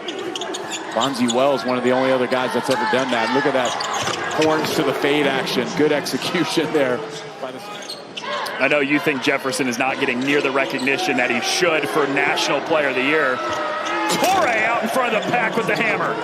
Like, these guys are so good and so balanced. A third chance for Iowa State, and Jefferson. Oh, there's a poster. In everything that they did on the offensive and defensive end, and a great performance by a team that is a legit national title contender.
Big 12 Radio. It's Big 12 Today. Heard on TuneIn. Watched on Big 12 Studios. Check us out, big12studios.com. And on YouTube, where you can comment. I've added a jacket here. I see that, and I like it. No, I appreciate very you. Very jealous. You're toughing it out. I am. I like it. I'm really cold. There's no way to sugarcoat it. I am quite chilly. My hands are ice cubes. I'm freezing. Like I keep moving. I'm thinking about putting my gloves on. Is that going to be even weirder? You bring gloves. You strike me as a gloves guy. That's next level. I have driving gloves. What? Yeah. Are driving gloves? What do you mean? I think it's pretty obvious what driving gloves are. Extra grip for the steering wheel. You got a manual transmission over there? I'll throw it in sport mode every once in a while. I do the same. Yeah, there's just something about getting in your car and putting your driving gloves on. Yeah, you're like Ryan Gosling in Drive, which is a phenomenal movie. Incredibly underrated. I sent you guys like the first 3 minutes of that movie. Did you watch it? Yeah. We were power ranking movies, yeah. Ryan Gosling flicks, and I sent it to you. Neither of you guys had seen it. I throw it in the group chat. You didn't watch, did you? Oh, I couldn't get enough of it. In fact, as soon as you sent that because clip, if you had watched it, you would be backing me up with how awesome and underrated that movie is. I mean, it was such a good clip you said. It had Ryan Gosling in it. I'll play it right now. And he puts his driving gloves on, and then he drives. Yeah, you saw that from the thumbnail picture of the trailer. Watch the first 3 minutes. All right. Yeah, it's cold in the studio. It's very cold in the studio. In fact, it feels like they're dumping cold air on us. Mm-hmm. Like almost like instead of a heating system, they're just like, well, we're just going to take air from outside and put it in here and see what happens. I think it's colder in here than it is outside. Yeah. No joke. Yeah, that's fair. All right, a couple of things going on in college sports to pay attention to. Let's start first with the LSU situation. So the College Sports Commission, the CSC, as it were, basically the FBI of the NCAA, who, as we've discussed, is extremely understaffed with only about 10 people working for the entire department. But they're the ones that are supposed to investigate fraud or NIL deals that are not kosher, to overly simplify what this College Sports Commission does. Well, multiple outlets reporting that the College Sports Commission has opened an inquiry after a January 15th, 2026 email from the CSC investigations head Katie Medeiros to LSU Athletic Director Verge Osbury. The email says that the CSC is investigating whether someone tied to an LSU team failed to report one or more third-party NIL deals as required. There is, at this point, no indication what sport it is. But, yeah, that's kind of the latest on the College Sports Commission, apparently investigating the LSU. It's football, right? We're talking about football. We got to be talking about football. I would think so, yes. While they're not saying that publicly, I get it. What this tells me, though, is that better late than never, I guess. And it shows that big brands are not shielded from this. If the CSC is really going to start, for lack of a better term, doing what they said they were going to do, doing their job, right, in investigating these deals. With LSU being the first major program that we know of, it tells me that no school is too big to be the test case and be protected with whatever they think they have to protect themselves against the CSC, if it is truly LSU against the CSC, which on paper, I think it's easy for us as outsiders to see the deals that these guys are getting and think there's no way that can be legitimate.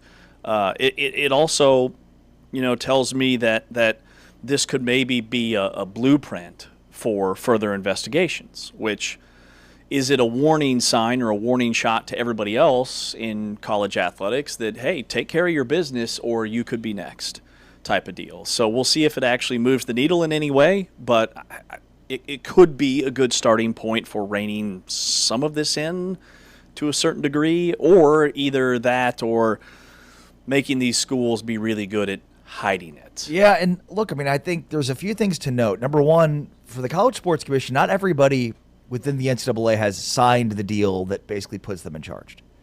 So, like, you can kind of start there. A lot of schools aren't even on board with them policing this. So,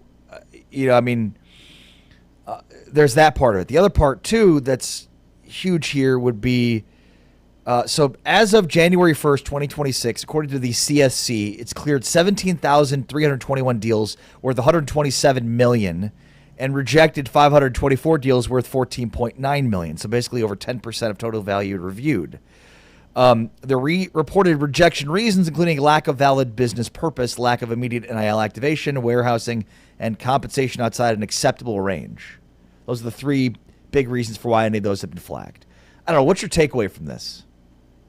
Sorry, I was trying to see how many schools haven't signed the agreement with the CSC. Do you see? Well, I know that as of last November, there were at least 2 Power 4 conference schools that had not signed and were considering not signing. And Texas Tech was one of those. Texas Tech was one of the 2 that publicly said, our general counsel has advised the school not to sign. Now, I don't know if they went ahead and did. I don't know how many schools haven't signed now. But wouldn't that be an interesting side note if Texas Tech said, well, can't investigate us because we didn't sign it. We didn't agree to this, which would be a really, really unique wrinkle because when you think of, okay, Big 12 schools spending big dollars, Texas Tech's the first school that comes to mind. So I don't know what that would look like, but what was your question? What do you make of this? The LSU thing? Yeah, just the whole CSC. I mean, we've said it many times before. They don't have the manpower to get through all of these deals. Any deal over $600 is supposed to be cleared and investigated. Well, that's every kid on a college football roster, right? You've got what's the number, 105 kids? A roster? Yeah, big yawn. For 160 programs? Yeah. Like, that's a lot of deals. Yeah. With a staff of a dozen or 8 or 10 or whatever the number is now. 10? No way you're getting through that. Yeah. So it's almost laughable. Yeah, it feels to me like it's a Band-Aid. Like you dropped a grenade on a building with a bunch of people in it, and you're like, here's some Band-Aids to help out.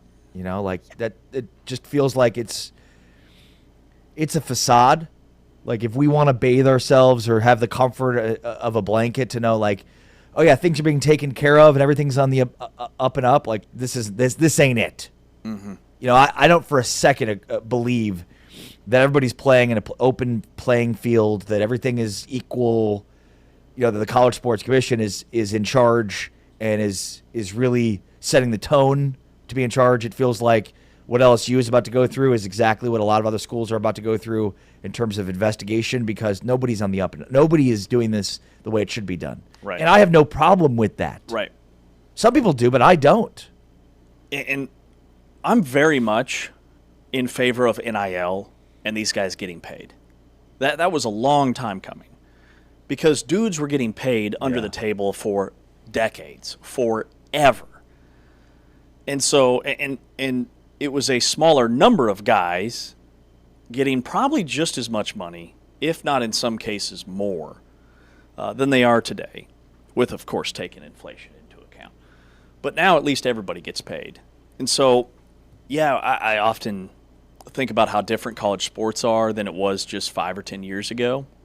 But at least now, like, it's out there. At least now, like, these deals are, we know how much the starting quarterback is getting paid, and he can be held accountable, and he has a responsibility now that is directly tied to a contract.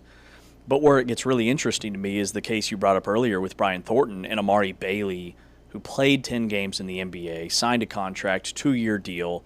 Like, if we open that can of worms, there's no reining that back in, where college basketball truly becomes like a minor league for the NBA. And with Adam Silver and everything he's doing with the NBA eligibility rules, like, they've tried very hard collectively, the NBA and the NCAA college basketball, to try to keep that from happening.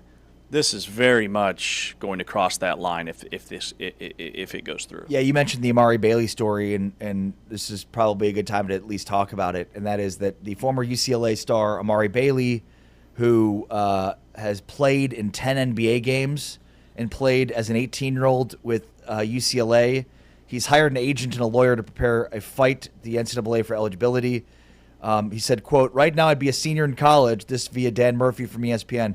Quote, I'm not trying to be 27 years old playing college athletics. No shade to the guys that do. That's their journey, but I went to go play professionally and learned a lot, went through a lot. So, like, why not me, end quote. Yeah, you made the decision to go play professionally, and you didn't make it.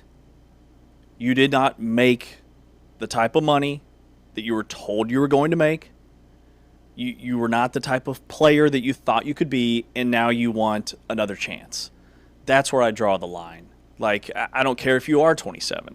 If the wall between a college basketball player and the NBA/G League, whatever, if this goes through, that wall effectively collapses because this guy has played in the NBA.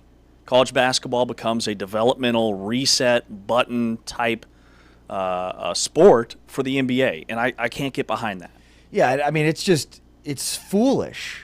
And, you know, I mean, he's basically like, I'm not trying to be 27 playing college athletics. Well, I mean, you're trying to be 21 playing college athletics.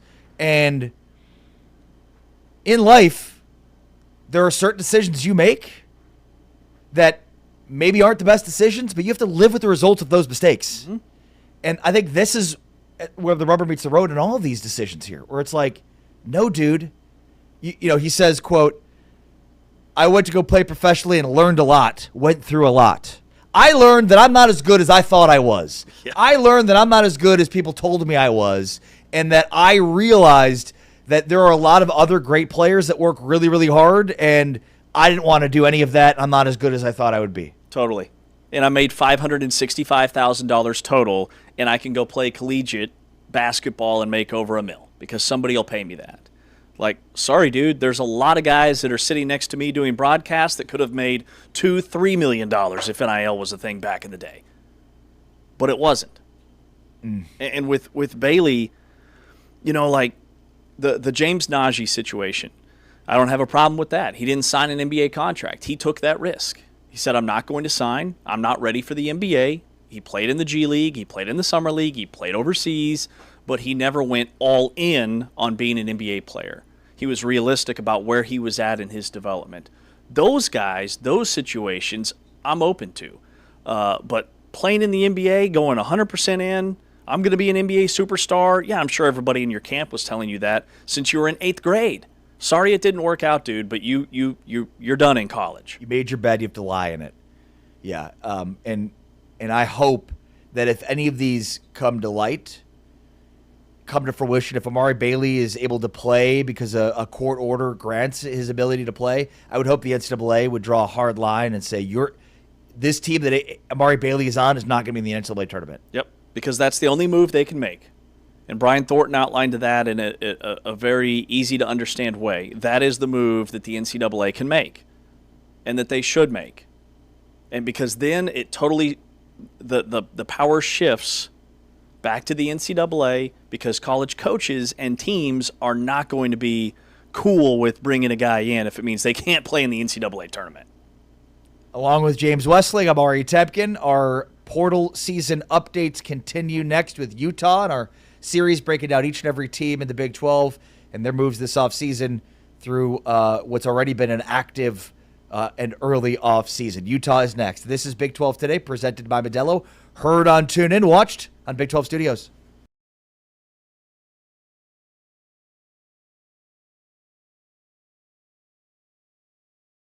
Home uniforms, it's UCF, but it's the visiting 11th-ranked Red Raiders who control the opening tip. Your officials today, Tony Padilla, Chris Pacey, and Tommy Johnson. Having a little bit of an illness issue, as a lot of people are during the cold weather months of college basketball season. Jordan Burks for three.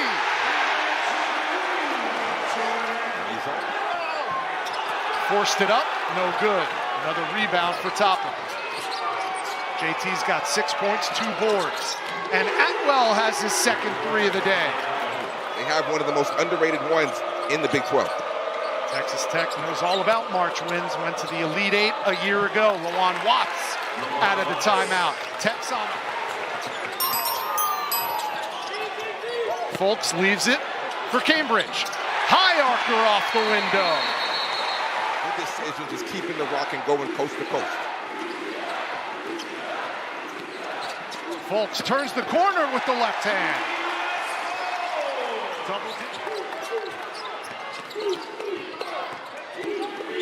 Fultz takes it himself from the left side.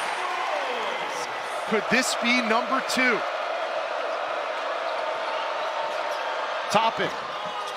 Nice touch with the leaner. 27. 10-second differential between the shot clock and the game clock.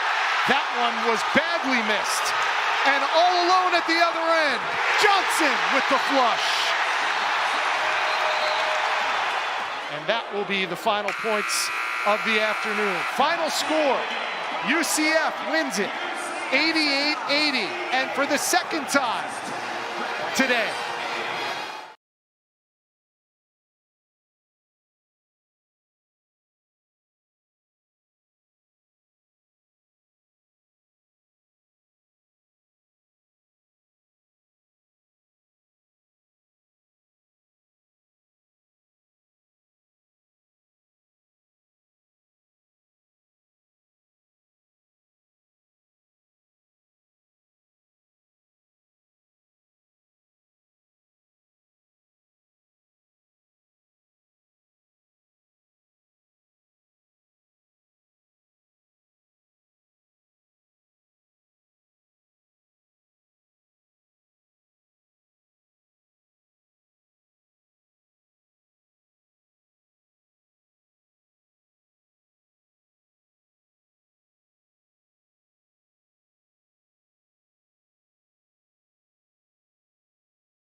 Big 12 Radio, welcome back into our igloo here, along with James Westling. I am Ari Tepkin. Great to have you with us today and every day here in your home for the Big 12. Tune in Big 12 Studios.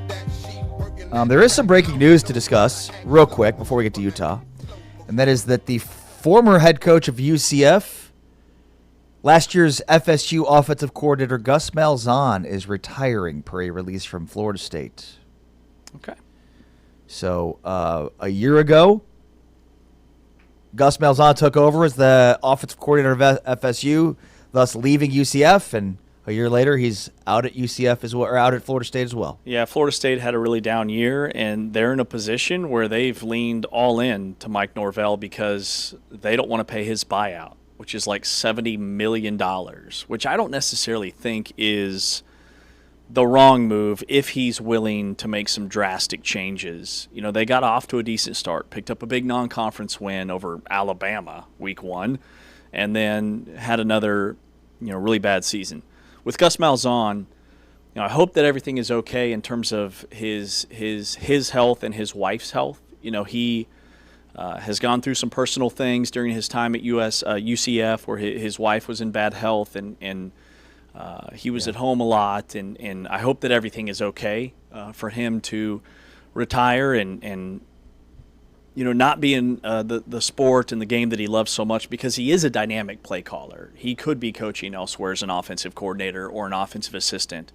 But when you think about his tenure, really kind of up and down, and had some really good moments. Kind of reminds me of like Bruce Weber in men's basketball, who, didn't go out on top of the mountain, but also had some really good teams and some really incredible seasons. That's kind of how I think of Malzahn. All right, Big 12 Radio, Big 12 Today. This is our portal season update series, which continues the final 3 teams, Utah today. And of these 2 teams, or these 3 teams we're going to discuss this week, BYU, Utah, and Texas Tech, I would say there's probably the most concern for me from Utah, given what they've lost. They were supposed to hand the keys from Kyle Whittingham to Morgan Scalley, and that was supposed to be a seamless transition, but it has been quite the opposite. Utah is having to replace entire units, not just a few stars. Their portal breakdowns, they have to replace 17 starters on both their offensive and defensive lines, especially. That's probably the biggest concern I have is, they're going to have 2 top 10 picks, most likely, along their offensive line, and then they lost a ton of their defensive line to Michigan. Mm-hmm. A lot of guys going with Coach Whittingham to Michigan, like a lot of guys going with Matt Campbell to Penn State that played for Iowa State last year. It's not quite that drastic, but initially, as we preview these teams, my thought with Utah is they're going to be fine next year because they have Devin Dampier at quarterback. He's so dynamic. He might be the preseason player of the year in the league. But as we look more into all the guys collectively that they lost, they got gutted. Maybe not to the certain degree as an Oklahoma State or an Iowa State or some of these other teams, West Virginia last year in Rich Rod's first year, but they lose some really key, impactful guys. John Henry Daly, the defensive end, headed to Michigan. He was second in the league behind only David Bailey in tackles for loss and sacks. And then Smith Snowden, an all-league cornerback who was hands down their best corner that they could put on an island against the opponent's best receiver and he'd lock them up. He's going to Michigan. Moa, their second best defensive back, has departed. So their secondary is going to be completely different. They lose their tight end, kind of H-back, wide receiver hybrid guy in J.J. Buchanan, who is their top prospect for this upcoming season. He was a late addition for Michigan. So a lot of guys leaving Utah that were huge pieces of what they did last year. So it could be Devin Dampier and a bunch of new guys or guys that were backups last year this season, and that is concerning. Yeah. Let's start with their new offensive coordinator because it's really interesting. He's actually tied to another Big 12 head coach. So Kevin McGivern takes over as their new offensive coordinator. He comes from Utah State, but previously he was at San Jose State. He actually worked with Brent Brennan as his offensive coordinator at San Jose State and was with Brennan at Oregon State when Brennan was the wide receivers coach and McGivern was the offensive coordinator at Oregon State. So long tied to Brent Brennan, the head coach at Arizona. So running a very similar style in terms of that West Coast spread, quarterback-centric. So this should be a little bit different than what Utah has been running. I think we'll still see a ton of Devin Dampier runs, but it's just really interesting to kind of go away from – it's not a total departure from what he had been running. It's similar for sure, but it's just interesting that he would stay, Dampier would stay despite his offensive coordinator leaving. Yeah, and probably turned down a large sum of money to stay at Utah, which says a lot about the kid that he is. I like the move that they made at offensive coordinator. I mean, those San Jose State offenses were high octane, had a ton of yards, a ton of points. They did it through the air and on the ground. And that's where I think Utah could be improved is offensively. Now, they're not going to be as good in the offensive line, but they're going to be much more spread, more wide open. They bring in a ton of guys that have connections to their new OC. Braden Pagan, the wide receiver, comes over from Utah State, 1,000-yard guy last year, All Mountain West first team. They bring in another receiver, Kyrie Scholes from San Jose State, where he had about 800 yards last year and was very productive. They bring in a running back from San Jose State who was the backup but averaged over 6 yards per Chavez carry. Soto, yeah. Mm-hmm. And had 7 touchdowns.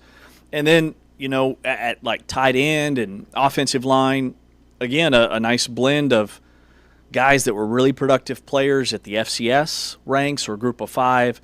And then they bring in a big offensive lineman from Ohio State who PFF graded really high, but he didn't have a ton of snaps. He had like 68 pass blocking snaps, right? So he was a backup for a team that was in the college football playoff. So offensively, like I could see them being as efficient, maybe a little bit better even this year on that side of the ball. Ethan Day from North Texas, a defensive end, 53 tackles, 7 tackles for loss, and 4.5 sacks, plus forced to fumble in 14 games last year for North Texas. Elijah Reed, a corner from Akron, 2 interceptions, a sack, 4 pass breakups in 12 games. So he was a big-time contributor. That sort of rounds out their top transfer portal additions in terms of being major contributors. They also had a high 4-star in the offensive line as a true freshman. Along with that guy, plus the Ohio State guy, like they've got some opportunities here, but I'm concerned about their offensive and defensive lines. Mm-hmm. And that's where they tried to bring in a lot of dudes. Like how many of these guys are ready for Big 12 play remains to be seen. But on paper, I think they did the best that they could with the coaching move that was made and all the turnover. Like Cedric Jefferson is an offensive lineman that started for Montana State who won the FCS National Championship. He was an all-league guy. He was one of their top offensive linemen. And then defensively, you mentioned Day. They brought in 4 guys who have starting experience on defensive lines. Jamal Wallace from Tennessee. Lucas Samsula from Wyoming. Now, he only started about half the year. And then Jaira Moe from San Jose State. Was a guy that was kind of a rotational piece and started some games. So they bring in a lot of bodies, but how many of those guys are going to be impact players? They also got one of the best junior college defensive linemen in the country, Nicholas Igwe, who is a 35 tackle, had 4 or 5 sacks last year at Kilgore College, which is one of the best JUCO programs in the country. So again, like we don't know how that's going to translate to Big 12 play, but they did attack the trenches on paper. How optimistic are you on Utah? Mildly. So not? Mildly optimistic. Pessimistic? A little bit optimism, a little bit of pessimism. Pessimism. I'm so cold, the words are not coming out of my mouth. Brain's not firing properly. But I'm a little bit more cautious on Utah when I look at how many returning starters they're going to have. Like Phil Steele always does a great job of breaking down returning starters. And typically the teams with 9, 10, 11 guys on each side of the ball, at least the last 2 years, are the guys that have won Big 12 championships. Utah's going to be very bleak. It's going to be Dampier, and that's pretty much it on offense. Yeah. Well, and it's funny because I kind of went into this research optimistic about Utah and then came out with like some weird feelings of, okay, they got to replace a ton. I'm a little concerned about the offensive and defensive line. And then there's the Devin Dampier, Kevin McGivern part, which is the offense seems to fit Devin Dampier, but it's going to be different than what he had just been dealing with for the last 2 years, even though it was 2 different schools, New Mexico and Utah, same OC who's now gone. So, like, that dynamic to me is just extremely confusing in terms of, like, I think this offense will be good for him, but he's having to learn a brand new offense as opposed to last year. He came into a new situation, but the offense wasn't new to him. Mm-hmm. Now, Utah does have, I would say, a friendlier schedule. Their non-conference Power 5 game is against Arkansas at home. So they host a team that'll be breaking in also a new coach in Ryan Silverfield, the Memphis coach that got that job and really struggled in the SEC. And then, like, their Big 12 schedule, their first game's at Iowa State. Then they have a bye. Then they play Kansas at home. Then they're at Colorado. They get Houston at home. Like, their road games are against lower, tiered teams. They do play BYU. They do have to go at Arizona. They do have to go at TCU. But, like, based off of these Portal Tracker series, if I was looking for a third-place team in the Big 12, I'd have Houston and Arizona as being one of those teams more so than I would Utah based off of all the departures that they've had. Well, I think we'll learn a lot about them early based on that Arkansas game you mentioned. In terms of the non-conference, that's a really interesting one because how good will they be Arkansas year 2 with Silverfield? And Utah still trying to figure out itself in year 1 under Scally. Is this year 2 for Silverfield, or will it be his first? Oh, you're right. Good point. This is his first. Yeah. No, thanks. It's funny because it feels like Arkansas fired their head coach so long ago. Bobby Petrino was the interim coach. Yeah. And he went 0-7. With all these coaches being fired in season and the fact that we're now talking as if the offseason has been going on for like months on end, it's bizarre. Yeah. Like, when was Silverfield hired? Do you have it? He was hired towards the end of the year, but it was pretty well known. Yeah, that they were going to hire him. Right. Yeah, that he was going to get the job. Right, like we were in season when Silverfield got hired, so it made it seem like he's been there for a while. Right. But yeah, I think that game early on could tell us a lot about Utah, if they're going to be disappointing this year or if they're going to probably be better than expected. This, to me, is one of the few teams in the top 5 that we discussed that I just don't know about. Yeah, yeah. Like, I could see them being really bad. I could see them being really good. Mm-hmm. Which is kind of like that's how we felt about Utah about this time last year. Yeah, right. great point. Because they had Dampier, and it's like, how's that going to translate to Big 12 play? So you just, again, I think you just don't know. Yeah. But I do look at the strength of like some of these teams that were kind of right there with them in terms of the league standings, and I like what Houston's done. I like what Arizona's done in the offseason. More so than what Utah's done because they had so many players leave with Whittingham. And I think that's where Utah fans are bitter. But again, like, this wasn't his call. You know, he gave his written notice that he wanted to come back, and Utah said no. So if there is a little bit of a rebuilding mode for Utah, this just looks on paper to me like a 7-5 or 8-4 type season. Yeah. More so than 10 wins. That's James Westling. I am Ari Tepkin. This is Big 12 Today. We are presented by Modelo. On the way next, our portal season update continues with Josh Furlong, sports director and beat writer covering Utah athletics for the Deseret News, joins us next. This is Big 12 Today, along with James Westling. I am Ari Tepkin. Josh Furlong continues our Utah coverage next. It's Big 12 Today, presented by Modelo. Heard on TuneIn. Watched on Big 12 Studios.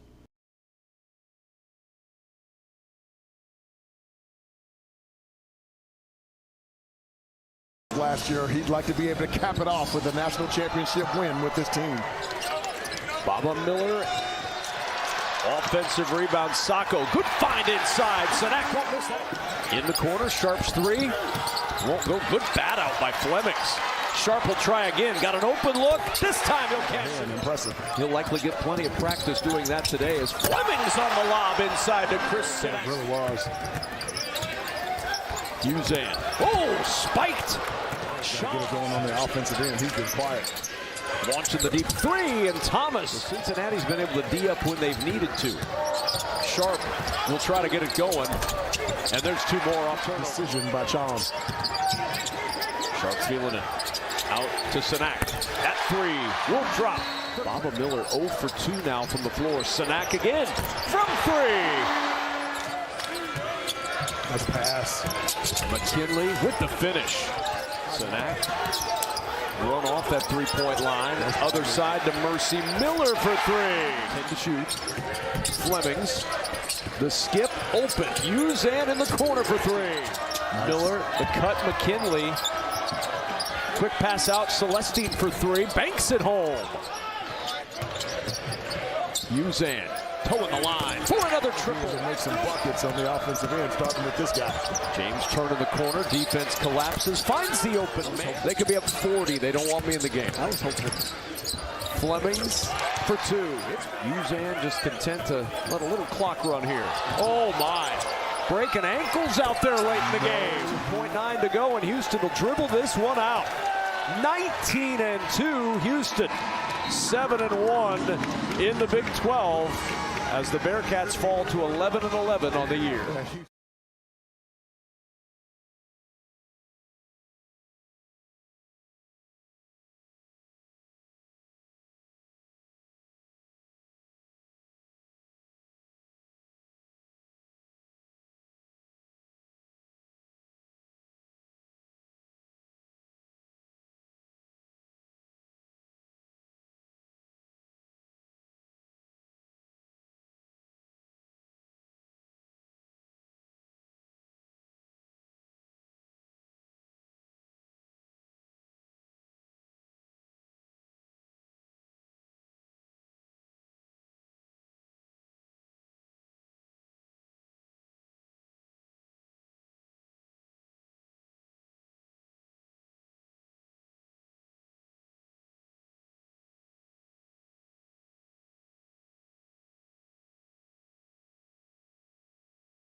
Big 12 Radio. It's Big 12 today. Along with James Westling, I am Ari Tepkin. We are presented by Modelo, and our series with transfer portal updates continues with Utah. Talking Utah football with Josh Furlong of KSL Sports. Josh, how are you?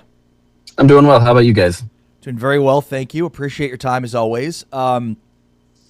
So, how should Utah fans feel about this upcoming season? Because, you know, and before I dug into what they've done so far this offseason, I was pretty optimistic, but it's hard to maintain that optimism once I look at their roster, especially along their offensive and defensive lines. So, how should Utah fans feel about the roster and the situation Utah's in?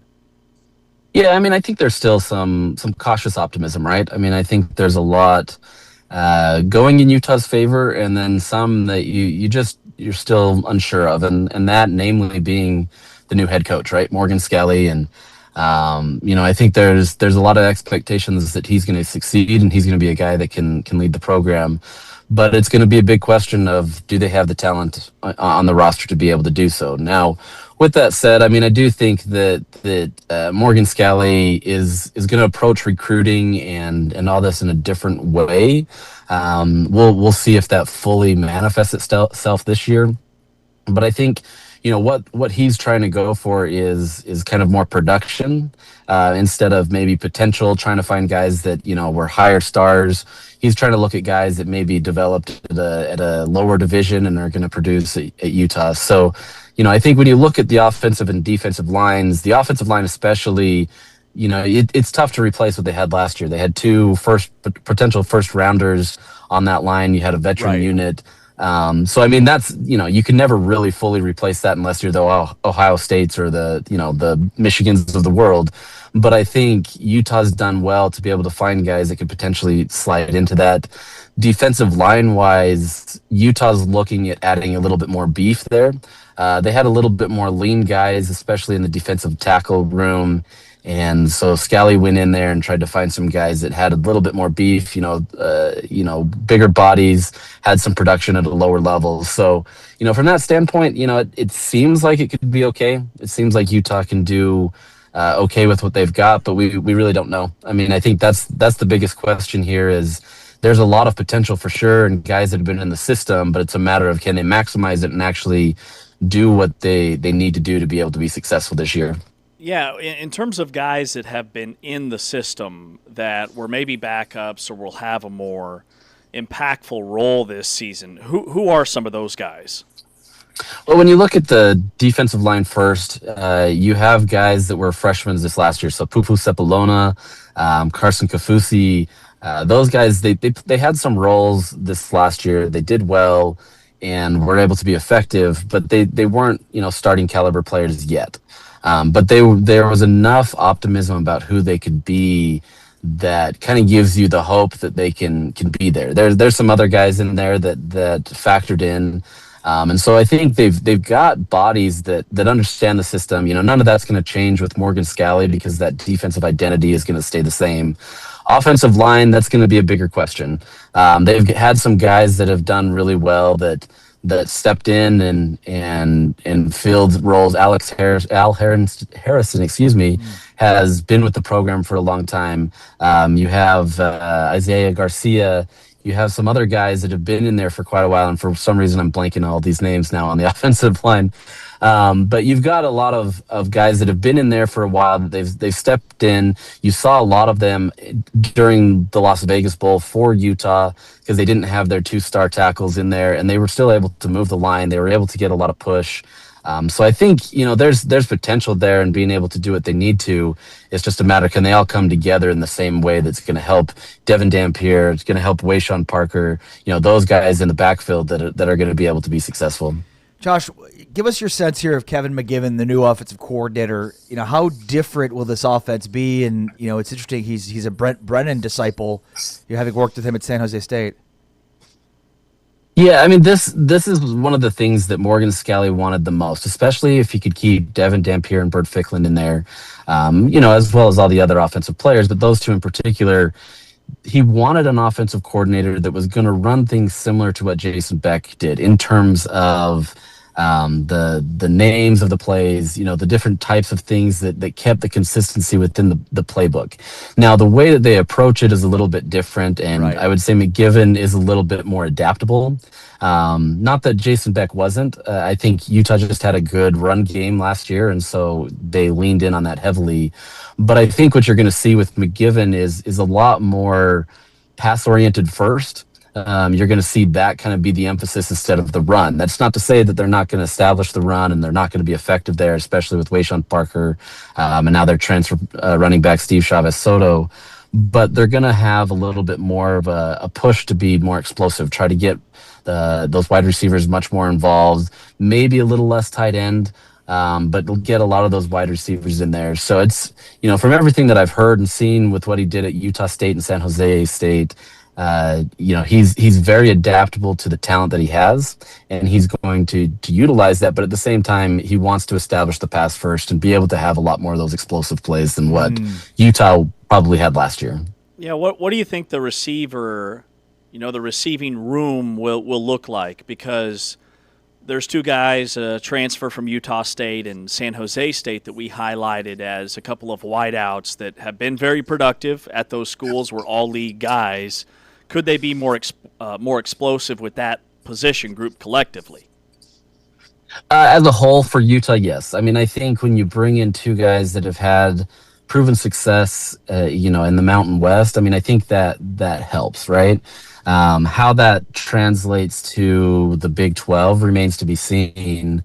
But I think having familiarity with Kevin McGiven, especially Kyrie Scholes, who was at San Jose State, there's optimism there that he can produce. Braden Pagan was with him at Utah State. So, I mean, there's a lot of familiarity already with the offensive coordinator. The offensive coordinator already knows them.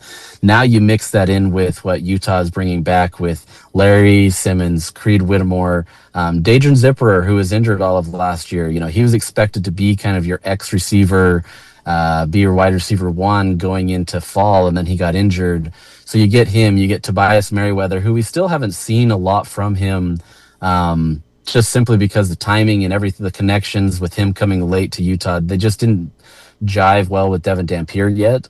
But he's a big body guy, was expected to be kind of wide receiver one as well. And so there's potential there. I will say, if everything hits, this is probably one of the better units that Utah's had in the wide receiver corps in quite a while. That was not a position group that Kyle Whittingham necessarily tried to recruit to the highest level.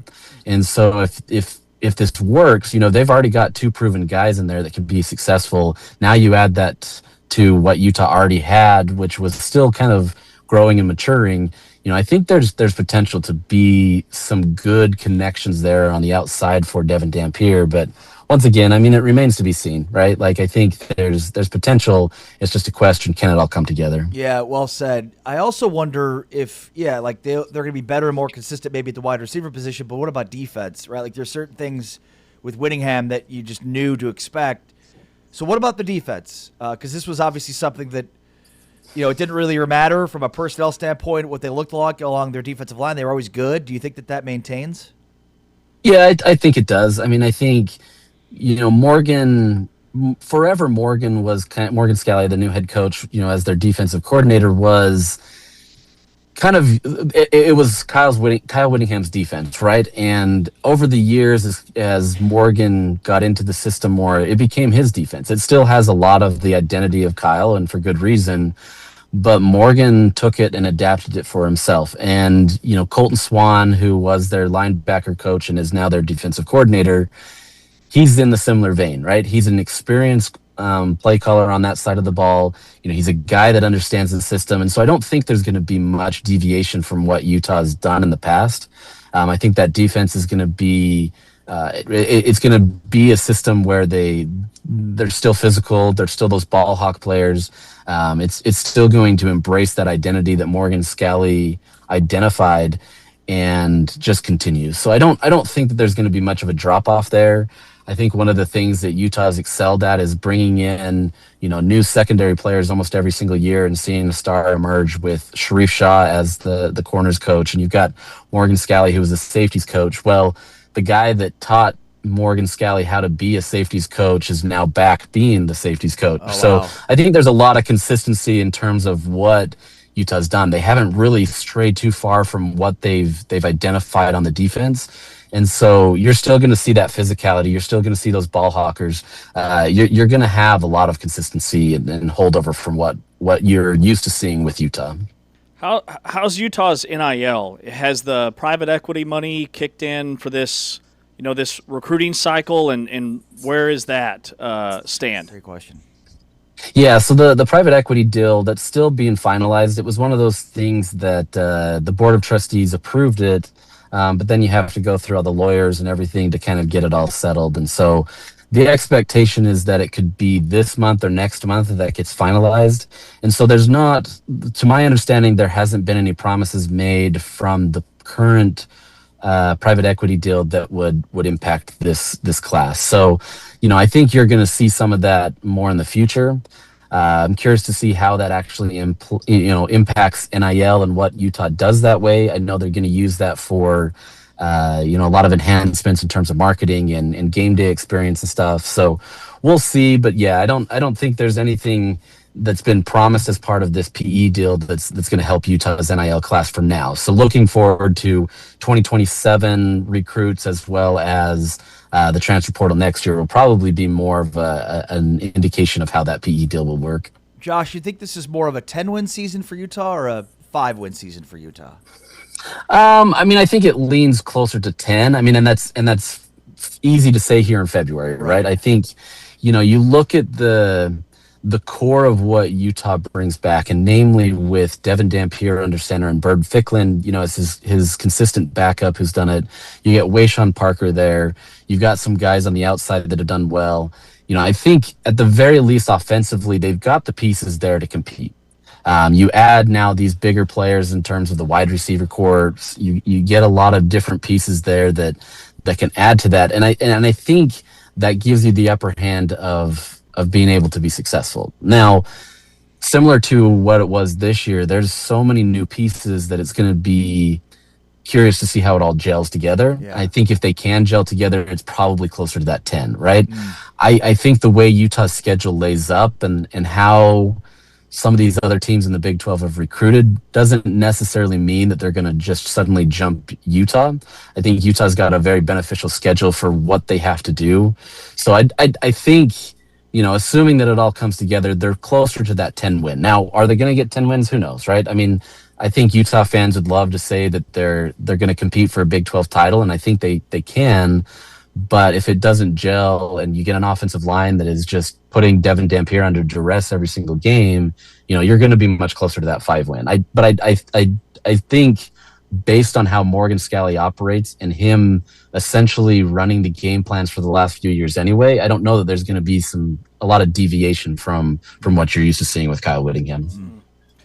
Josh, when it comes to basketball, Alex Jensen, year one, this is a team that was built through the portal and built with a first-year head coach, which we've seen historically that's tough to do. He's a Utah guy. Is this basketball season kind of like a throwaway season, like he's just learning on the fly? How are Utah fans feeling about it? Yeah, there's kind of a mixed bag there because I think there's so many fans that kind of had unrealistic expectations that because he's a legend at Utah and because he understands the system and because there's excitement there that suddenly the money was going to flow in and he was just going to be successful. Right. Now, there was an infusion of cash, but at the same time, Alex was intentional and not trying to just go spend a bunch of money with something he didn't know, right?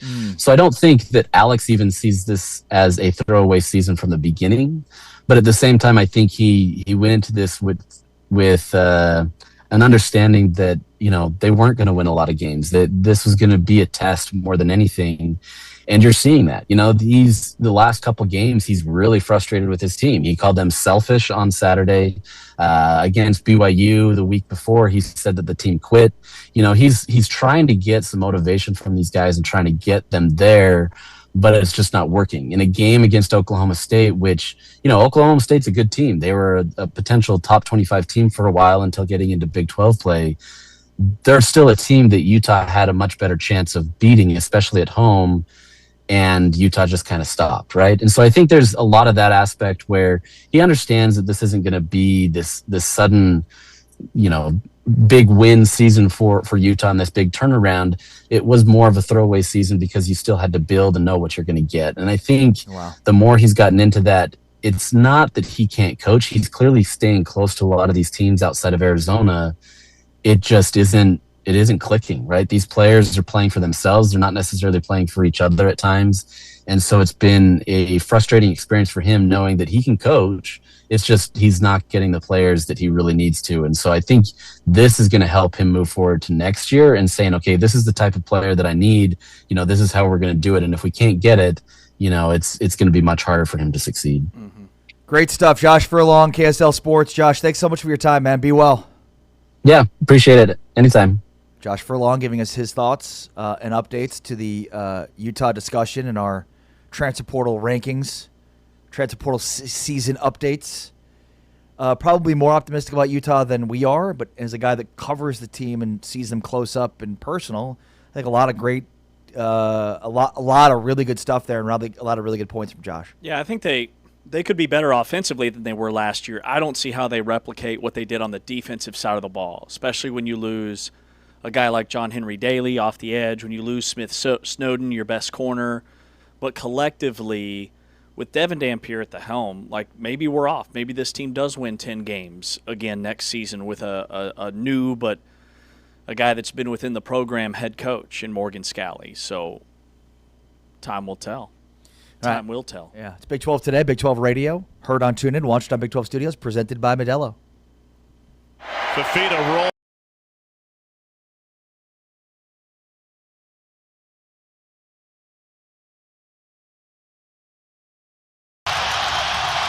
Underway, and the Jayhawks get the first possession of the game. Melvin Council Jr. Kansas needs to play with pace against BYU. White for three. Flory Badunga, the 5-man for Kansas.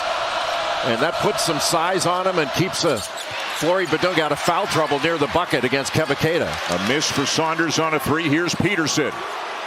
Got it! And what a start for Darren Peterson and the Jayhawks. He was right near the end of his time, but was still coaching when they opened this building. It holds 16,300, and this is the 396th consecutive sellout. And they just ripped through and took it baseline. They raised up the Kansas defense so there was no help. Peterson jabs it. Oh, what a finish by Darren Peterson. Play by Melvin Council Jr. And what a great shot fake by Bryson Tiller. Saunders slams it in with the left. Usually went right in the middle of that little Brady Bunch thing. McDowell, nice no-look pass, and Tiller knows what to do with it. Stibanza is on the bench right now for BYU. This is Jaden Dawson, his first appearance of the game, a senior from Omaha. Tiller again! And maybe questionable shots taken by Kansas in this game. Stibanza will hit with a W for Kansas as they run their winning streak to 5.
Big 12 radio. They not like us. This is the Big 12. This is a different league, James. James Wesley, Ari Tepkin, Big 12 today, presented by Modelo.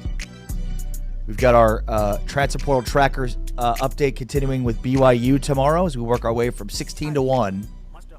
Continuing the football conversation into the offseason. That is one thing you can guarantee that we're going to be talking football all through the offseason, getting ready for the NFL draft and what implications it means for the Big 12. Continuing to update you throughout the offseason because college football, the offseason, is really never here. So this one football never sleeps. Football does not sleep. You're doing a fantastic job of battling through the winter storm that is this studio. Thank you. You know, I was waiting for somebody to applaud me.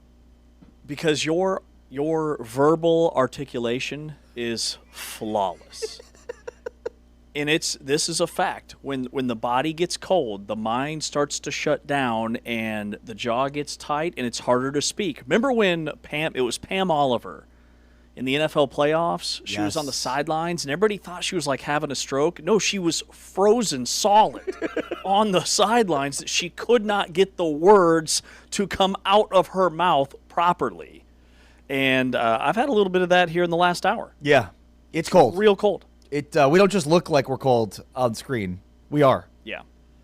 You know, and we tried to power through, and then about 2/3 of the way through the show, I just said, "Yeah, I'm done. I got to get the coat on. Like you're shaking. Well, yeah. I mean, literally, I'm shivering. I'm in an Airbnb now for 6 months or 6 weeks, I should say, and I don't know that I packed for this. You didn't pack enough layers. No. How many layers does T-Chains have on? I think he's layered up. I have 2 layers. 2 layers. Okay. Well, he's just rocking the hoodie. Yeah. It's much tougher than you and I. I mean, yeah. I said that to him too. Toughest guy in the show. I grew up in Connecticut. I mean, I have some cold roots. Neither of us grew up in the North. We have no idea what that's like. No, not at all. All right, so you wrote in the Final Whistle class in session today. Yeah. Today is my first day.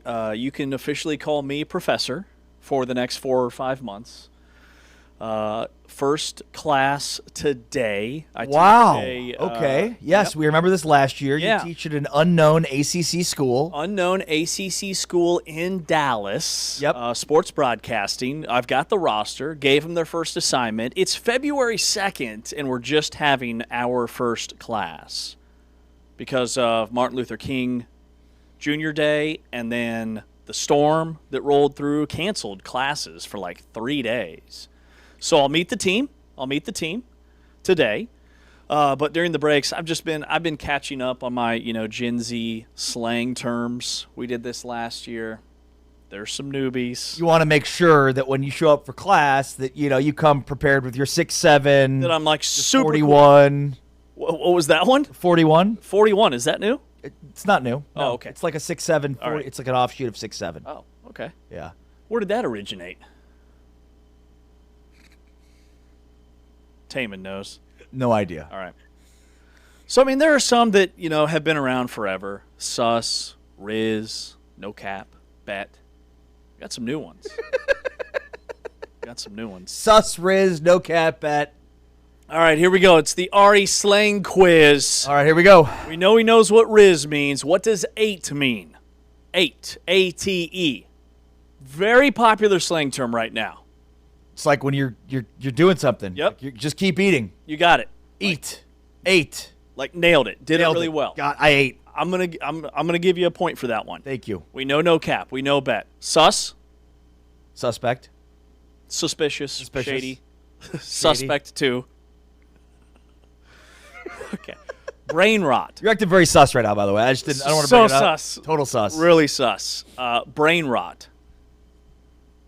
Well, brain rot is like a type of music, isn't it? No, I don't think we can give him this one, Taman. Brain rot. So my kids are telling me all about this brain rot. They're like, it's like music or songs or... Brain rot is internet slang to describe the perceived mental decline from excessive consumption of low-quality, trivial, or unchallenging online content. That is it. Too much dumb internet. Yeah, but it's like an actual type of internet consumption. I think it's just like kind of like doom scrolling, right? No. See, I get a point for this because you didn't even know this. Okay, he gets Brain rot is actually a subset of content on the internet. a subset of doom scrolling. No, it's not. It's not an act as much as it is. It's like it's an internet culture. Oh, okay, got It's it. something that like brain rot. There's all different kinds of brain rot. There's songs. It's online content. Okay, so it's content related. Yeah. Okay. All right, I'll give you. We'll give him a point. We'll give him a point. Thank you. Thank you. Main character. I mean, Main character. yeah, the main character of a story. What else could that be? Very popular slang. I mean, not necessarily story, just like main character, like star of the show, energy. It's more of like an energy. MCE. You've got main character. I feel like you've got a lot of MCE. Oh, totally. Do you ever see people on Earth in public that like clearly believe like they're the main character of their own movie? Oh yeah, all the time. All the time. Anywhere you go. Literally everywhere, all the time. Everybody, everywhere, all the time. Definitely. See, I think I've got Every more of person is in the middle of the main character of their own story. Well, I like to think more of this NPC. NPC. NPC. NPC. Non-personal computers. Non-player character. Got it. You're more of a background character, more of a follower maybe, or just background character. Like you're not like star of the show. How could you be the NPC of your own life? Well, I think it's just, in a crowd. In a crowd. You've got, you're the main character. I'm NPC, right? Yes, All right. obviously. We've got soft launch and hard launch. Those are pretty self-explanatory. We'll skip those. We know what 6-7 means. How about... Wait, but do we? Well, nobody does. Because it has no meaning. It has no meaning. Skibbity. Skibbity. That's a brain rot. Skibbity. Skibbity toilet. Yeah, skibbity. Yeah. You hear that in your house? Skibbity toilet. All the time. No idea what it means. It means nothing. Just an absurd meme word. Okay, so I think this is brain rot. See, now we've reached a second level here. Okay. There's like a type of content that's brain rot, and brain rot is skibbity. All right. Does this make any sense to you? Totally. You're following along How about here. Sigma? Sigma is the same deal. It means absolutely nothing. Like, Sigma, I thought it's alpha, beta, sigma, is it not? That's not how they're using it. You could be an I'll alpha, tell you could be a beta, you could be a sigma. No, it's more like... Don't sigma, bro. It's like replaced heck. Like in what the heck? It's what the sigma? That's what the kids are saying. Are you sure about that one? Yeah, I'm pretty sure. You may want you may want to look into a little bit before you... Okay. If there's one person to be challenging my slang knowledge, it's you. Okay, Thank you. Here we go. I agree. I have kids. Number 13, Ohio. Ohio. Ohio's being used. It's a state. It is a state. Ohio just means like weird, cringe, bizarre. Dude, you're being so Ohio right now. You're so Ohio. I was thinking the So same thing. Ohio. Like, I feel bad for the people of Ohio. The great people of Ohio I mean, did not deserve this. Agreed. I'm just glad it's not Kansas. Feels like Florida should be the name there.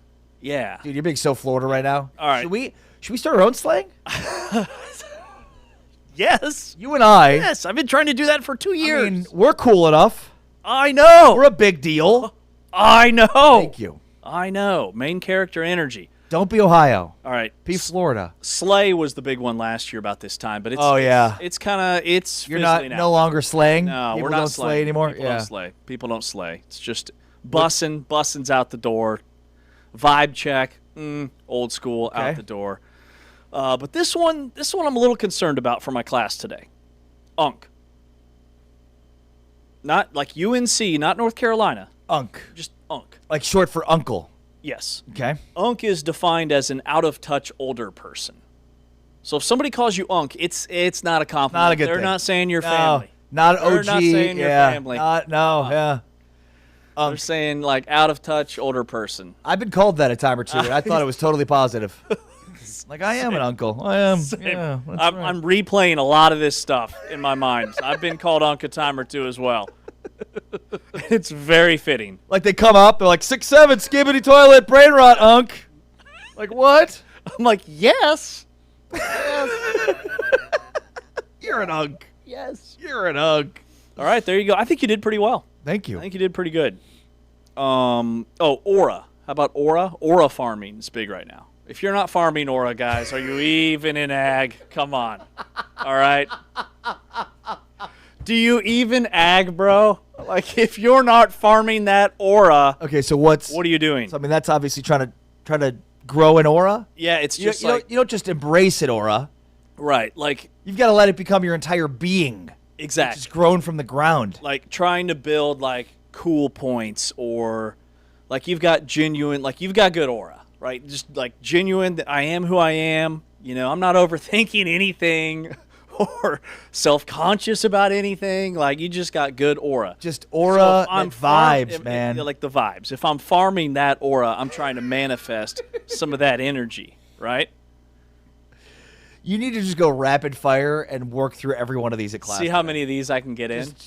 Just anybody else aura farming out there? Anybody else? Raise your hand if you're aura farming right now. Raise your hand if you're skibbity. Are you skibbity or what? Don't think I'm Ohio. There'd be so many Unk Snapchats floating around campus. Unk, be like, Unk, stay away from Unk. this guy. He's an Unk. Creepy vibes. He's Ohio and Unk. He's an Ohioan Unk. That's what he is. Yes. He's an Unk in Ohio.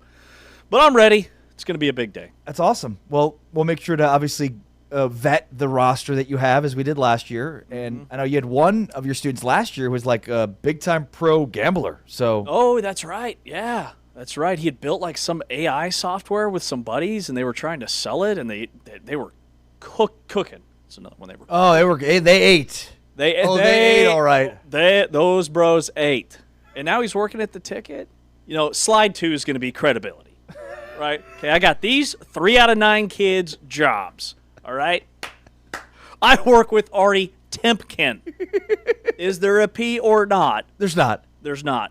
Historians maintain So, there's yeah, not. credibility slide is going to be big, like slide 2. It's James Amari, very credible. Professor Westling, very Unk, but very cool.